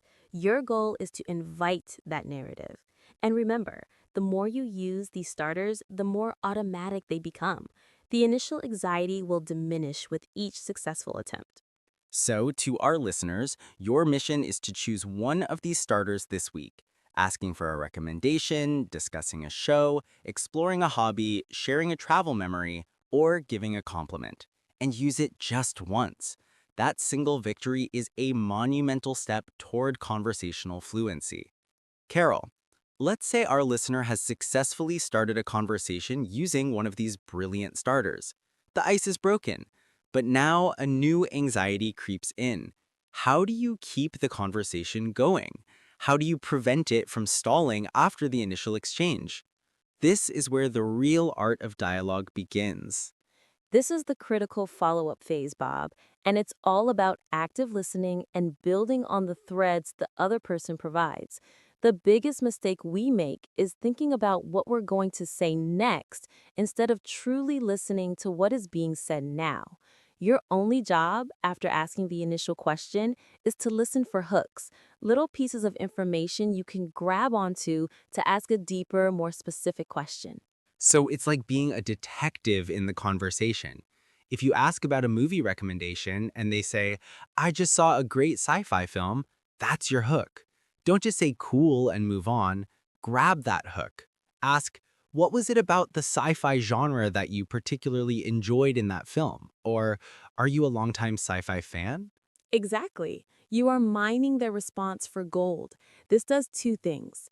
It shows the person you are genuinely interested in what they have to say, which is flattering and builds rapport, and it gives you a continuous stream of material to work with. The conversation becomes a collaborative exploration rather than a question and answer interrogation. I love that distinction, collaboration versus interrogation. It takes the pressure off you to be interesting and shifts it to a shared goal of having an interesting chat. Another powerful technique is to relate their answer back to your own experience, but briefly, before returning the focus to them. That's a key point. For example, if they talk about their love for hiking, you could say, "That's wonderful. I've always been curious about hiking. What was one of your most memorable trails?" You've shared a tiny piece of yourself, your curiosity, which makes you more relatable, but you immediately hand the conversation back to them with another open-ended question. And what about those inevitable moments when your mind goes blank, when you can't find a hook? Is there a safety net? Absolutely. This is where you have a few universal, flexible questions in your back pocket. Questions like, what was that experience like for you? Or how did you get started with that? Or what do you find most challenging about that? These questions can be applied to almost any topic: work, hobbies, travel, and they always lead to deeper, more personal stories. So the strategy is a combination. Listen intently for specific hooks, use brief personal connections to build rapport, and have universal, depth-seeking questions ready as a conversational safety net. This transforms a simple starter into a flowing, meaningful dialogue. Precisely. It's about building a language loop where you are constantly receiving, processing, and responding. Each response becomes a new invitation for the other person to share more. This is how you build not just your fluency, but genuine connections through English. Now we arrive at what I believe is the very heart of the matter, the engine that drives everything we've discussed: confidence. Carol, why is confidence not just a nice to have feeling, but an absolutely essential component for speaking English fluently? Confidence is the foundation upon which all other skills are built, Bob. Without it, knowledge remains locked inside. Think of it this way: your vocabulary, grammar, and pronunciation are the tools in your toolbox. Confidence is the hand that reaches in, selects the right tool, and uses it without hesitation. Without that confident hand, the most sophisticated tools remain unused. So it's a practical necessity, not just a psychological state. When we feel confident, we're more likely to take the risks required to speak. We're less likely to second guess every word, which is what creates those awkward pauses and that halting speech. Exactly. Confidence creates fluency. It allows you to bypass the internal critic and access the language you already know. It's a self-fulfilling prophecy. When you believe you can communicate effectively, you become more relaxed, your mind becomes clearer, and the words flow more naturally. This successful communication then reinforces your confidence, creating a powerful positive feedback loop. But how does someone actually build this from the ground up, especially if they're starting from a place of self-doubt? It begins with a fundamental mindset shift.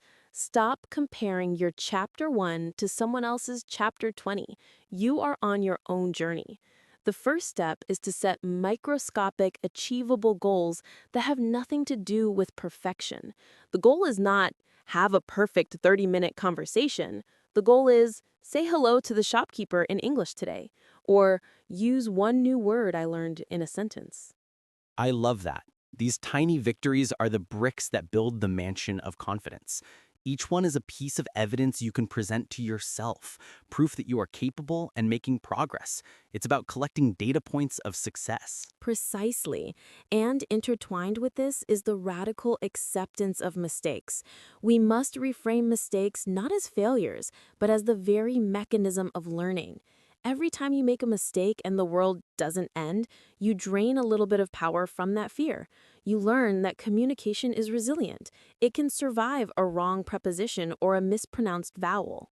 So we actively have to seek evidence that mistakes are not catastrophic. This is how we desensitize ourselves to the fear. Yes, and another powerful builder is what I call curating your environment. Seek out low-stakes, supportive spaces to practice first. This could be a conversation club with other learners, a patient language partner, or even the friendly regular at a coffee shop you frequent. These early positive experiences are like training wheels for your confidence. And let's not forget the physical side of confidence.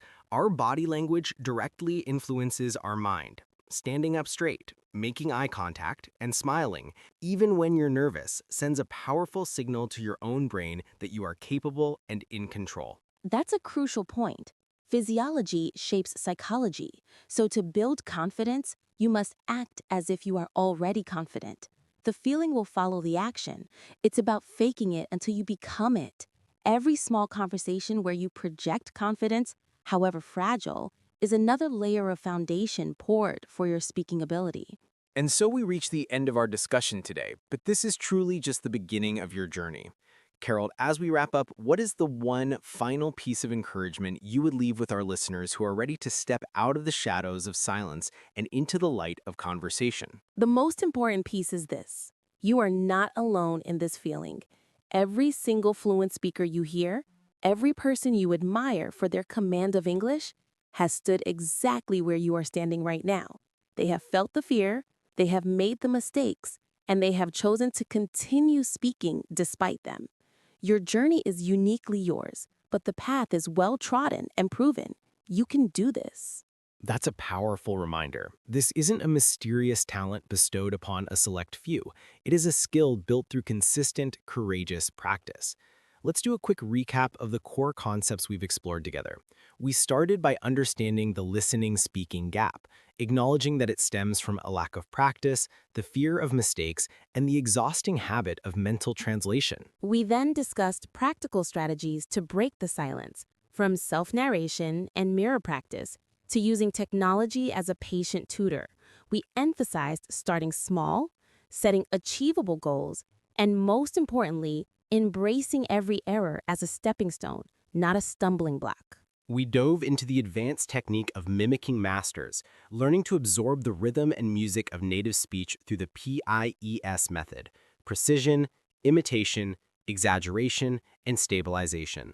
This helps rewire your brain and mouth for natural fluency. We tackled the crucial shift from being a passive consumer of English to an active creator, urging you to talk back to your content, use speech to text, and engage in communities where English is the tool for pursuing your passions. We equipped you with conversational tools, reliable icebreakers, and the art of active listening to keep a dialogue flowing naturally and build genuine connections. And throughout it all, we return to the bedrock of it all: confidence.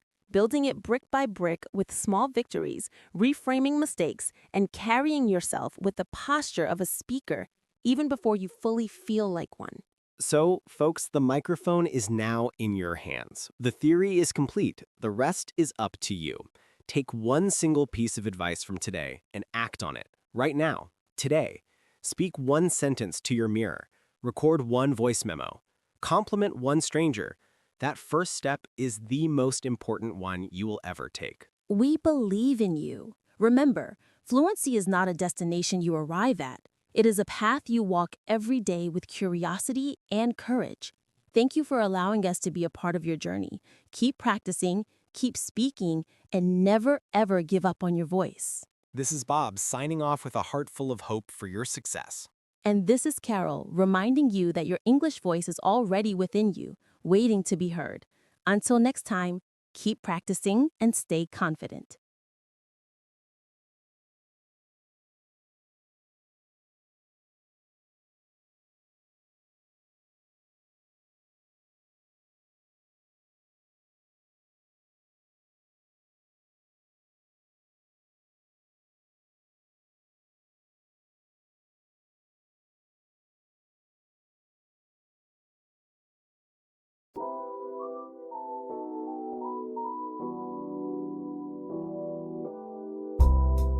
Have you ever been trapped in that heart-pounding silence?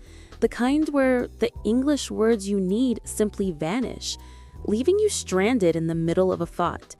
I know that feeling intimately, and today we are going to dismantle it, piece by piece. This is not just another language lesson, this is your training ground for unshakable fluency. Hello and welcome back everyone to the place where your English fluency becomes reality. I'm Carol, and as always, I'm joined by the brilliant Bob. Bob, how are you doing today? I'm absolutely fantastic, Carol, and a sincere hello to all of our dedicated listeners tuning in from across the globe. I have a feeling you're going to be very grateful you joined us today because we're tackling one of the most universal challenges, how to speak English without constant, awkward pausing. That's our mission. A tremendous number of English learners find themselves battling hesitation when they speak. They hit pauses frequently, scrambling to find the right vocabulary, or they get completely stuck because their internal thought process is still happening in their native language. This inevitably makes their spoken English sound fragmented and less natural. You've described it perfectly. To speak smoothly and with a natural rhythm is a huge ambition for so many learners. But I want to be very clear to everyone listening. Do not worry. In this episode, we are handing you practical, real-world tips and targeted exercises that will empower you to drastically reduce those pauses and speak with much greater fluency. So, if you've ever felt that surge of frustration because your words aren't coming out as fast as you'd like, or if you keep stopping and starting while you're trying to express yourself, you are in the right place. By the time we finish, you will possess powerful strategies to think more quickly, speak more smoothly, and sound infinitely more confident when you use English. It all sounds incredibly promising. So let's not waste another second. Let's get this journey started. Okay, Bob. Before we delve into the solutions and how we can fix this common problem, it's vital that we first lay the groundwork. Why do you think people pause so much when they are speaking English? What are the root causes in your opinion? That is a perfect starting point, Carol. There are several fundamental reasons why English learners pause excessively during conversation. The first major cause is a simple lack of confidence. When people are uncertain about their English skills, they hesitate deeply because they fear making embarrassing mistakes. Yes, and that fear literally acts as a brake on their speech. Instead of just allowing the language to flow naturally, they are constantly double-checking themselves.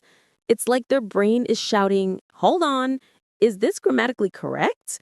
Am I using the right preposition?" And by the time they've reached a verdict, the person they're talking to has already moved on in the conversation. Precisely. Another significant reason is vocabulary gaps. There are moments when learners simply don't know the exact word they need, so they come to a full stop and try to hunt for it in their mind. This searching action makes their speech sound inherently unnatural and disjointed. It's a massive hurdle. When your vocabulary bank is limited, your brain has to work overtime to find synonyms or alternative ways to express the idea. And that extra cognitive load creates more and more pauses. This is exactly why actively expanding your vocabulary is so crucial. And we will be sharing some superb strategies on how to do that effectively very soon. And let's not overlook the destructive role of overthinking. A huge number of learners get caught in the trap of trying to translate entire sentences word for word from their mother tongue into English as they speak. But English has different sentence structures, idioms, and patterns, so this internal translation process drastically slows them down and manufactures those long, uncomfortable silences. Absolutely. Overthinking is a primary killer of fluency. Instead of speaking intuitively, learners get stuck in their heads, striving for every sentence to be perfect. But here's the vital truth. Fluency is not about perfection. It's entirely about maintaining flow and connection. That is such a critical point. And finally, a portion of those pauses are born purely from nervousness and the pressure to perform, When people feel anxious, particularly in dialogues with native speakers, they can mentally freeze and forget even simple words they know perfectly well. I see this constantly. When that pressure mounts, the brain's processing speed seems to slow down. That's precisely why building confidence is not a soft skill. It's an essential part of your language training, and we will be providing some key exercises for that today. So, to consolidate, the four biggest reasons for pausing while speaking English are 1. A lack of confidence, 2. Gaps in vocabulary, 3. The habit of overthinking and translating, and 4. Nervousness triggered by pressure. Exactly. Now that we have diagnosed the problem with precision, it is time to build the solution. Let's move into the most dynamic part of our discussion, the techniques to minimize pauses and speak fluently. Are you ready, Bob? I was born ready, Carol. So let's jump straight into the solutions. Now that we understand the why, let's master the how. What is the very first technique people can use to reduce those frustrating pauses? One of the most transformative techniques is to train your brain to think directly in English, bypassing the translation step altogether. So many learners compose a full sentence in their native language first, and then attempt to translate it word for word into English. This dual process is what creates the major delays. That is a complete game changer. If you are always translating from your first language, your mind is forced to do twice the work. First, it has to construct the idea in your native tongue, and then it must perform the complex task of converting it into English. That process consumes precious time and is the direct cause of those elongated pauses. Exactly.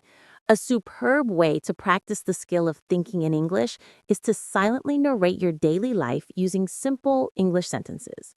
For instance, if you are sitting in a cafe, you can think, "The coffee smells rich and warm. A man is reading a newspaper by the window. The sound of the steam machine is loud." This consistent practice trains your mind to process your immediate reality and your thoughts directly in English, making it your brain's default setting for communication. I truly love that exercise.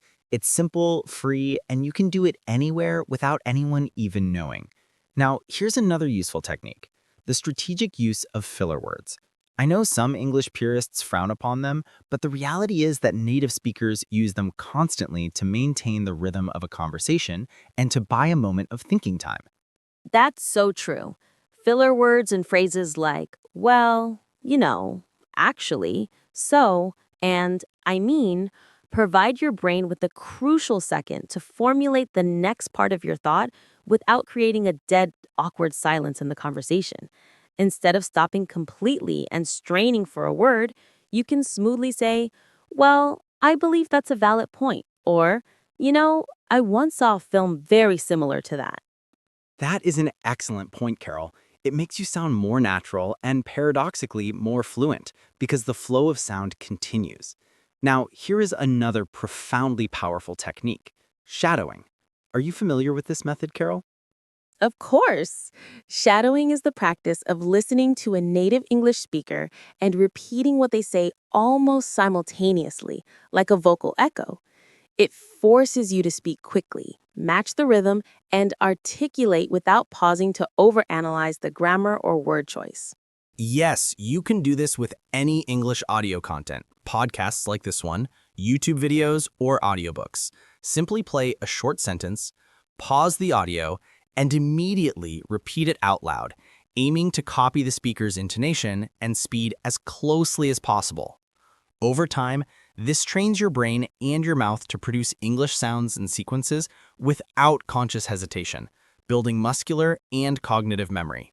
It's a remarkably effective exercise, and this leads me to one more vital tip for this section: relinquish the pursuit of perfection.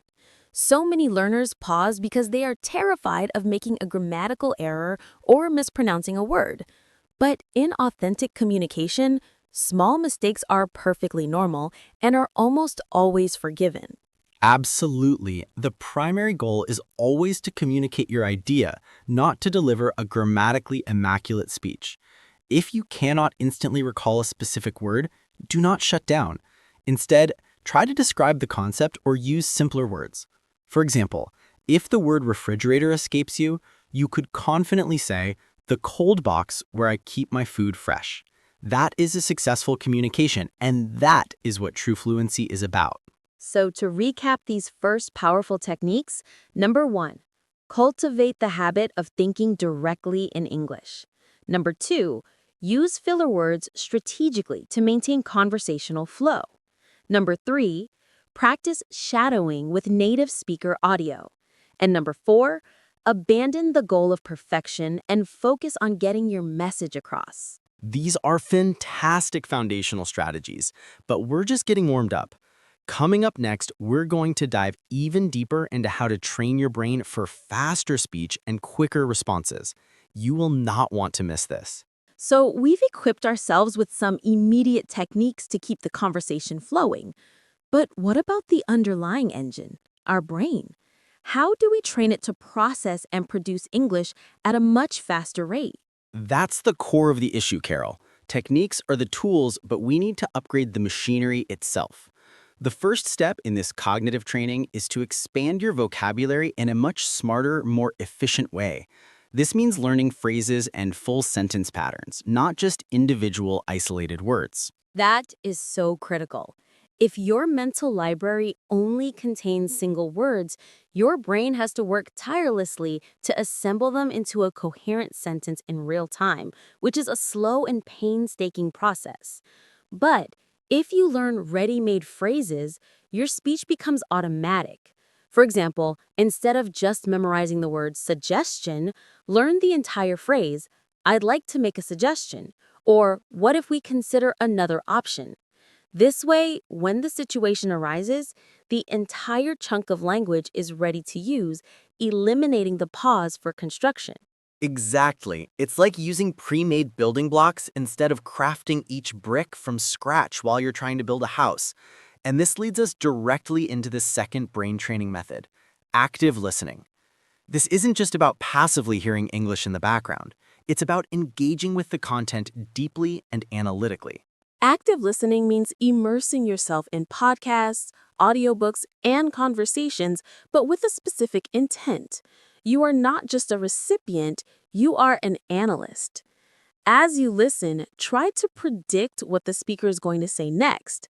Guess the next word or the conclusion of their sentence.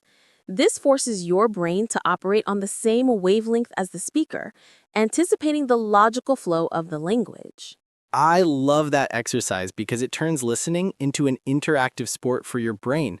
And speaking of prediction, here's a related and incredibly fun practice: conversation anticipation. When you are watching a dialogue in a TV show or listening to a podcast, press pause just before a speaker finishes their sentence. Then try to complete their thought aloud using your own words. This trains your brain to think ahead rapidly and formulate responses under time pressure, which is exactly what happens in a real-life conversation. That is a brilliant way to simulate real-world speaking pressure in a safe environment. And the fourth method for training your brain is through deliberate imitation. Find a native speaker whose style you admire, perhaps a news presenter, a documentary narrator, or a charismatic podcaster, and try to copy them precisely. This goes beyond shadowing. Imitation is about capturing not just their words, but their music, their rhythm, their intonation, their pace, and even their pauses for emphasis. The more you expose your brain to these natural patterns and actively try to reproduce them, the more your own brain will internalize these structures, making your own speech quicker and more natural. So, to consolidate these brain training strategies, 1. Learn vocabulary in phrases and chunks. 2. Practice active listening and prediction. 3. Engage in conversation anticipation exercises. And 4. Deliberately imitate the speaking patterns of native speakers you admire. These methods are designed to rewire your brain for speed and efficiency. But knowledge without action is like a car without fuel. So coming up next, we are going to get very practical with specific exercises you can start doing today to cement this fluency. Stay with us. One of my absolute favorites is the 1-minute speaking challenge. This is a beautifully simple yet incredibly powerful exercise. You pick any topic. It can be as simple as my favorite season or what I did yesterday. And your goal is to speak about it for 1 full minute without any stopping. No pauses, no rewinding. Even if you make a mistake, you push through. That is fantastic because it simulates the uninterrupted flow of a real conversation. You don't have the luxury to stop and correct yourself when you're chatting with someone. If 1 minute feels too daunting, absolutely start with 30 seconds. The key is to build that muscle memory for continuous speech, and gradually you increase the time as your fluency grows. Exactly. It's about building endurance. Another highly effective exercise is story retelling. This one is brilliant for activating your vocabulary and practicing narrative flow. You listen to a short story, a news report, or even a scene from a movie. Then you try to retell that entire story in your own words aloud. I love that exercise. It forces you to use your existing vocabulary to reconstruct ideas, which is a much more active and useful skill than just passively recognizing words. You have to remember the sequence, the characters, the conflict, all in English. It's a full brain workout for language production. It truly is. Now, for those who want to work on their speed and spontaneity, there's speed conversation practice. You set a timer for 2 or 3 minutes and have a rapid fire conversation with the partner. The rule is that you must respond to each other as quickly as possible, sacrificing a little bit of accuracy for the sake of speed and flow. And for our listeners who might not have a regular speaking partner readily available, you can adapt this. Talk to yourself in the mirror, or even better, use speech-to-text applications on your phone or computer. Speak a few sentences into the app and see if it transcribes your words correctly. That's a superb piece of advice. The speech-to-text app acts as an impartial judge. If it doesn't understand your pronunciation, it's a clear sign that you need to work on that specific word or sound. It provides immediate, real-time feedback on both your clarity and your fluency. So let's quickly recap these 4 practical exercises. 1. The 1-minute speaking challenge to build unstoppable flow. 2. Story retelling to activate vocabulary and practice narrative. 3. Speed conversation practice to boost spontaneity. And 4. Using speech-to-text apps for instant feedback on clarity and fluency. These exercises are the training ground, the drills that build skill. But what surrounds those drills is just as important, your mindset. Because all the technique in the world can be undermined by a fearful, hesitant mentality. So let's now shift our focus to the inner game of speaking English fluently. This is the crucial foundation. Fluency isn't just a linguistic skill, it's a state of mind. Carol, what is the first and most important mindset shift a learner can make? The first and non-negotiable shift is to fully embrace and accept that mistakes are an essential, invaluable part of the learning process. So many people pause because they are petrified of saying something incorrect. But errors are not failures. They are data. They are the most direct feedback your brain receives on what it needs to adjust. Every single native speaker has made countless mistakes on their own language journey.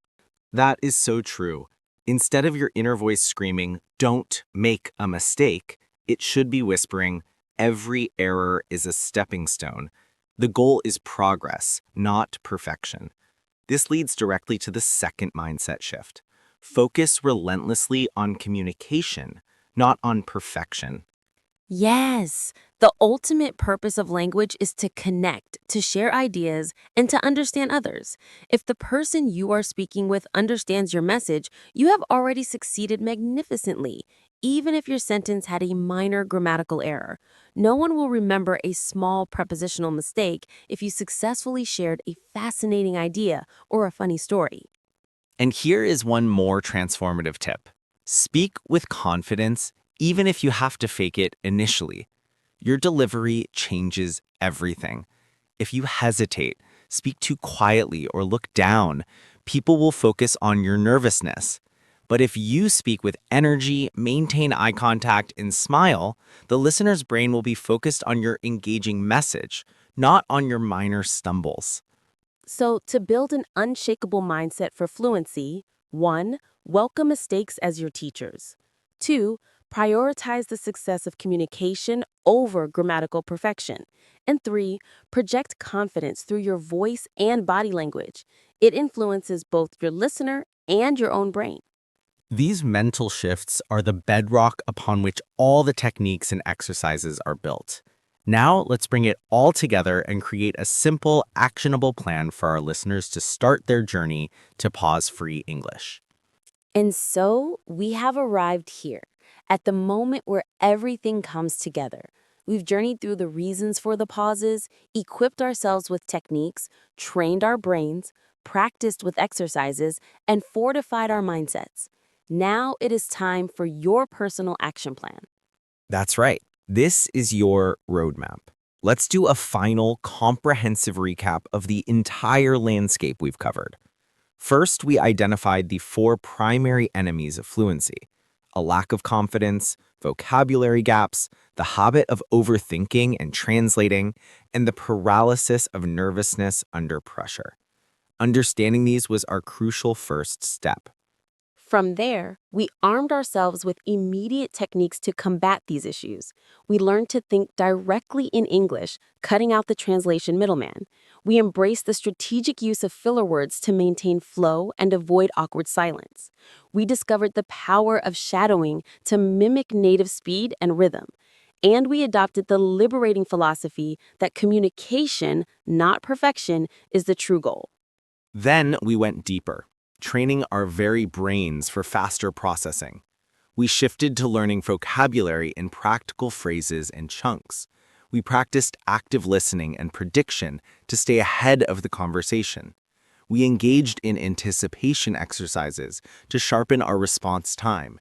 And we used imitation to internalize the natural music of the English language. After that, we moved into the gym for fluency with practical exercises. The 1-minute speaking challenge built our endurance for continuous speech. Story retelling activated our narrative skills and vocabulary. Speed conversation practice honed our spontaneity. And speech-to-text apps provided us with instant, unbiased feedback on our clarity. And finally, we fortified our inner world with essential mindset shifts. We learned to reframe mistakes from failures into valuable teachers. We fixed our focus on the ultimate prize of successful communication, and we understood the profound impact of projecting confidence through our voice and demeanor. So, here is your challenge, your mission, should you choose to accept it. This week, I want you to select just one single technique and one single exercise from everything we discussed today. Do not try to do everything at once. That leads to overwhelm. The key to monumental progress is consistent, small, daily action. Perhaps you choose to practice thinking in English during your commute and do one 1-minute speaking challenge each evening. That is more than enough to start. The compound effect of this daily practice will, without a doubt, transform your fluency. You have everything you need now. The path is clear. The power to speak English smoothly and confidently is entirely within your grasp. It begins with your decision to take that first small step today. We believe in you completely. We would be absolutely thrilled to hear about your journey. Please visit our channel and leave a comment below telling us which one technique you have chosen for your action plan. What is your biggest fluency breakthrough going to be? Thank you for spending your valuable time with us today. Keep practicing, keep speaking, and remember, every word you say brings you closer to the fluency you deserve. We'll see you in the next episode.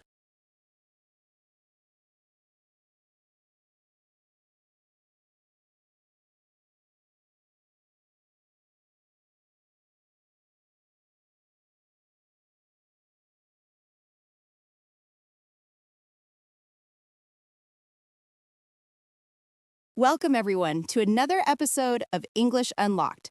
I'm Sasha. And I'm Jerry. And today we are tackling a question we get in our DMs literally every single day. how do I actually get from a solid B1 level, that intermediate stage where you feel comfortable but stuck, all the way to that dazzling C2 proficiency, where you can debate philosophy, understand subtle jokes, and work in an English-speaking environment with ease? That's right.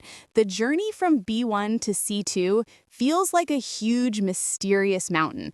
You can see the peak, but the path is covered in fog. Most people wander around the base camp forever, taking the same old trails that never lead them higher. They do a grammar exercise here, learn a new word there, but they never truly break through. I was one of those people. I spent years at that B1, B2 plateau. It's frustrating because you can survive, you can have basic conversations, but you know you're not fluent. You miss the nuance, you struggle to express complex ideas, and listening to native speakers in a noisy room, forget about it. It felt like I had hit a permanent ceiling. But then I discovered it's not about studying harder, it's about studying smarter. The method we're going to share with you today isn't a magic pill. It requires dedication, but it is a clear, actionable path. It's the exact blueprint Jerry and I used and the one we've taught to thousands of successful students. This is how you go from intermediate to advanced, from good to exceptional. So, if you're ready to leave the plateau behind and start your real ascent to fluency, you are in the right place. Stick with us. The single biggest mistake intermediate learners make is passive consumption. They watch a movie with subtitles, they listen to a podcast while cleaning, and they think that counts as practice. It doesn't. To force your brain to level up, you must shift from passive to active engagement. Every single activity you do must challenge you just beyond your current ability. This is the core principle. Your brain is a muscle, and comfort is its enemy. From today onward, you must declare war on your comfort zone. Our entire methodology rests on 3 pillars. The first is active, high-intensity listening. The second is purposeful, mindful speaking. And the third is the glue that holds it all together: systematic vocabulary expansion. Over the next episodes, we will dissect each of these pillars in detail, giving you the exact exercises and routines you need. But let's start with a shocking truth about listening. At the B1 level, you understand the main ideas in clear, standard speech. But the real world is not clear or standard. It's full of accents, slang, and mumbled words that all blend together. To bridge this gap, you must stop listening for the general idea and start listening for the specific, musical details of the language. You need to train your ear to hear the things it currently filters out. So, how do we implement Pillar 1, active, high-intensity listening? This is not about putting on background noise. This is a focused, almost aggressive form of listening. You will need a notebook, a pen, and your full attention for just 15 to 20 minutes a day. The key is using short audio clips, 1 to 2 minutes long maximum. It could be a segment from a podcast, a news report, or a scene from a TV show. Here is your 4-step drill. Step 1, listen for the gist. Play the clip once without stopping. Just try to understand the main topic and the general mood. What is the speaker's attitude? Are they excited, skeptical, sad? This warms up your brain. Step 2 is the intensive listen. Now, play the clip sentence by sentence, phrase by phrase. After each phrase, pause and write down exactly what you heard. I mean exactly. This is where the magic happens. You will immediately discover the sounds and words your brain misses. Do you hear the A in I have a dream? Do you hear the T in important? Do you hear the contraction in what are you becoming wadaya? This step is brutally revealing. It forces you to confront your weaknesses. Step 3, analyze and decode. Now, look at your transcript. Compare it to the real one if you have it. Where were the gaps? Was it a vocabulary issue? Did you not know a word? Write it down. Or was it a pronunciation issue? Did the speaker link words together in a way you didn't recognize? For example, this is an often sounds like this is in. This is where you learn the real spoken rhythm of English, not just the textbook version. Finally, step 4, shadowing. Now play the clip again, and this time you speak aloud at the exact same time as the speaker. Try to match their speed, their rhythm, their intonation, even their emotion. This is not just a listening exercise anymore. It's a speaking and pronunciation drill. It connects your ears to your mouth. The first few times you do this, it will feel clumsy and difficult. That's how you know it's working. You are building new neural pathways. This 20-minute active listening session is infinitely more powerful than 2 hours of passive listening. It rewires your brain to process English at a higher resolution. You stop hearing a blur of sound and start hearing distinct, connected words. This is the non-negotiable foundation. You cannot have advanced speaking without advanced listening.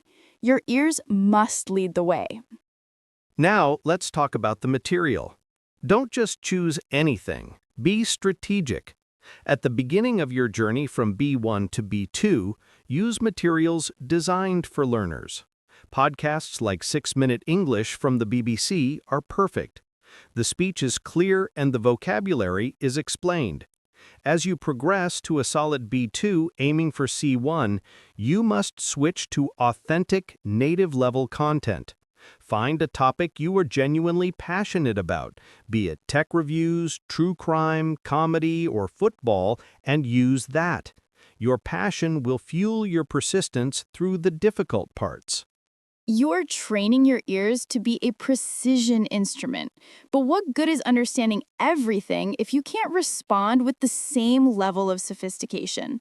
This brings us to pillar 2, purposeful, mindful speaking. This is where most self-learners fail completely. They might practice speaking, but it's unfocused. They just talk and hope for improvement. Hope is not a strategy. Purposeful speaking means every time you open your mouth to practice, you have a specific linguistic goal. You are not just conveying information. You are deliberately using and testing new language. Let's break down 3 powerful techniques.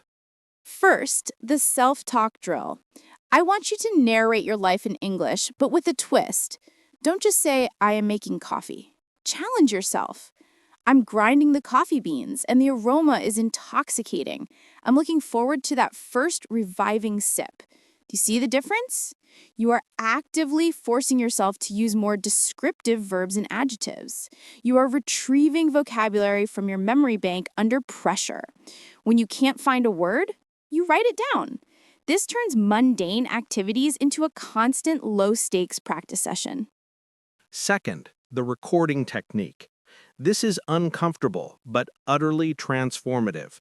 Once a day, choose a prompt. It could be, what are the pros and cons of remote work? Or, describe the most influential person in your life.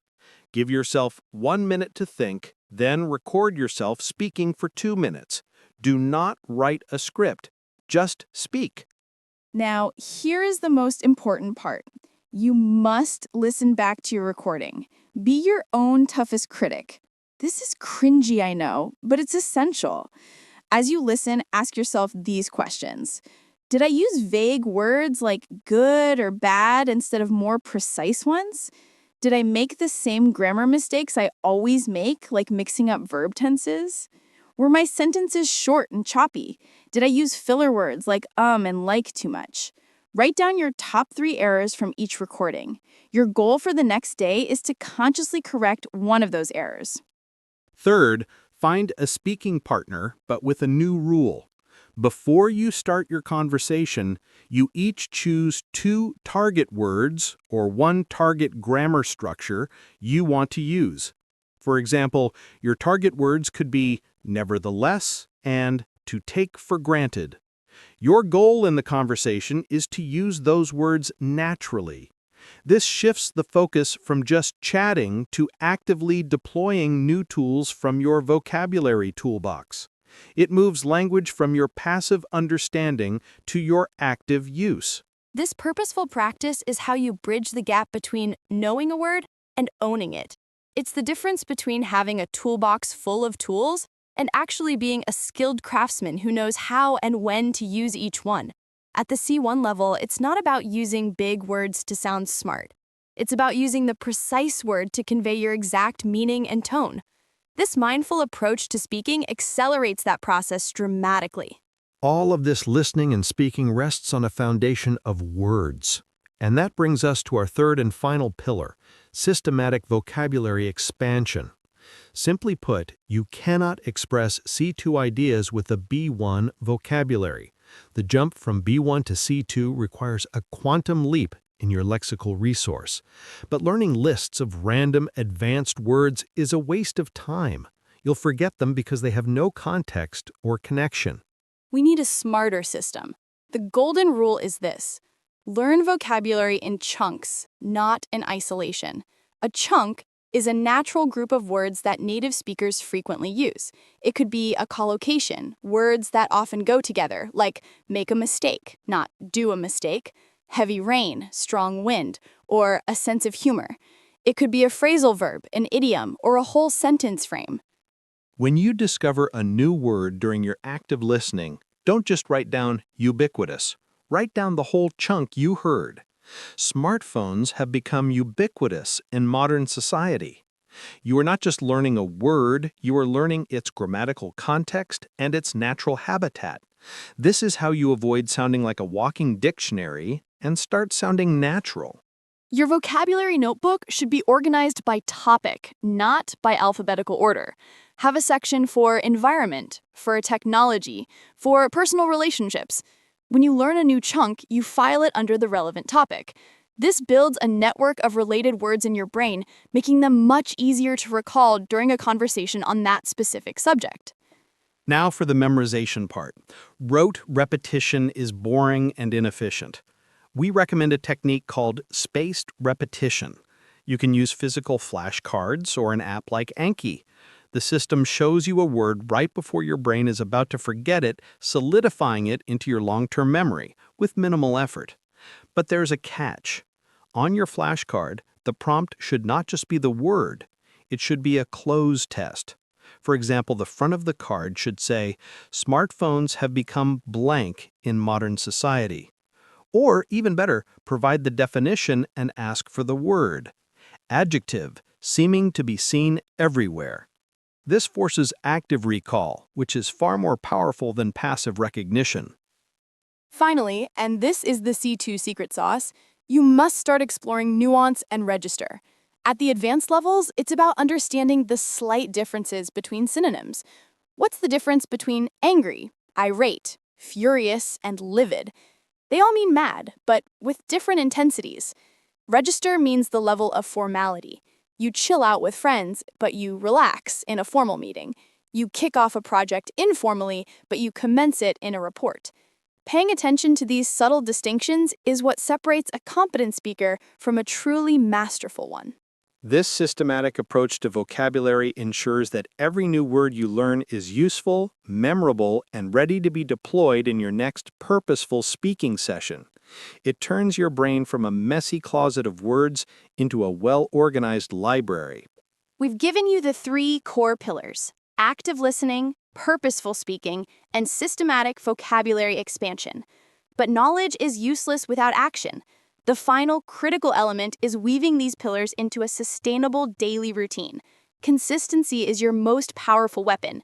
Doing 20 minutes every day is infinitely better than a chaotic 3-hour session once a week.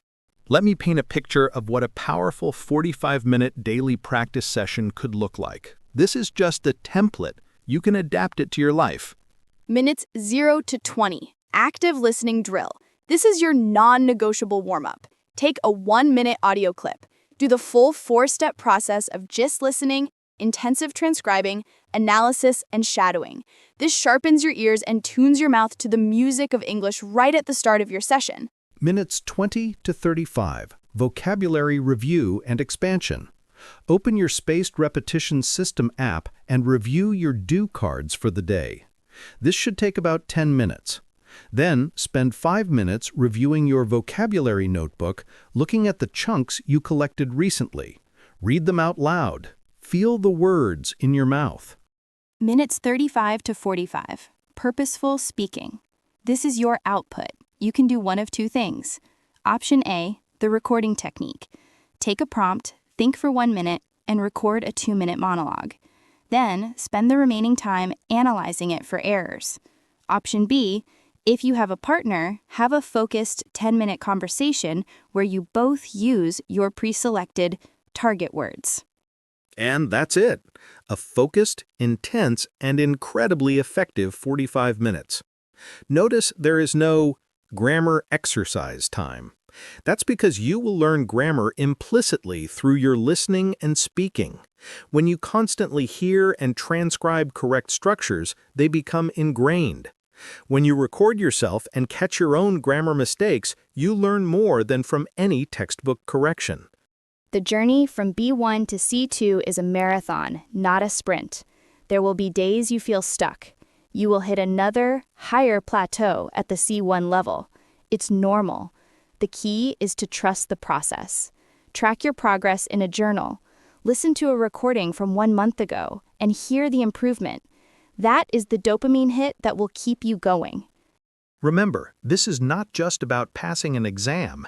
It's about unlocking a new version of yourself. It's about the confidence to walk into any room in the world and connect with people. It's about understanding cultures through their language and expressing your own ideas with clarity and power. You are not just learning a language, you are expanding your world.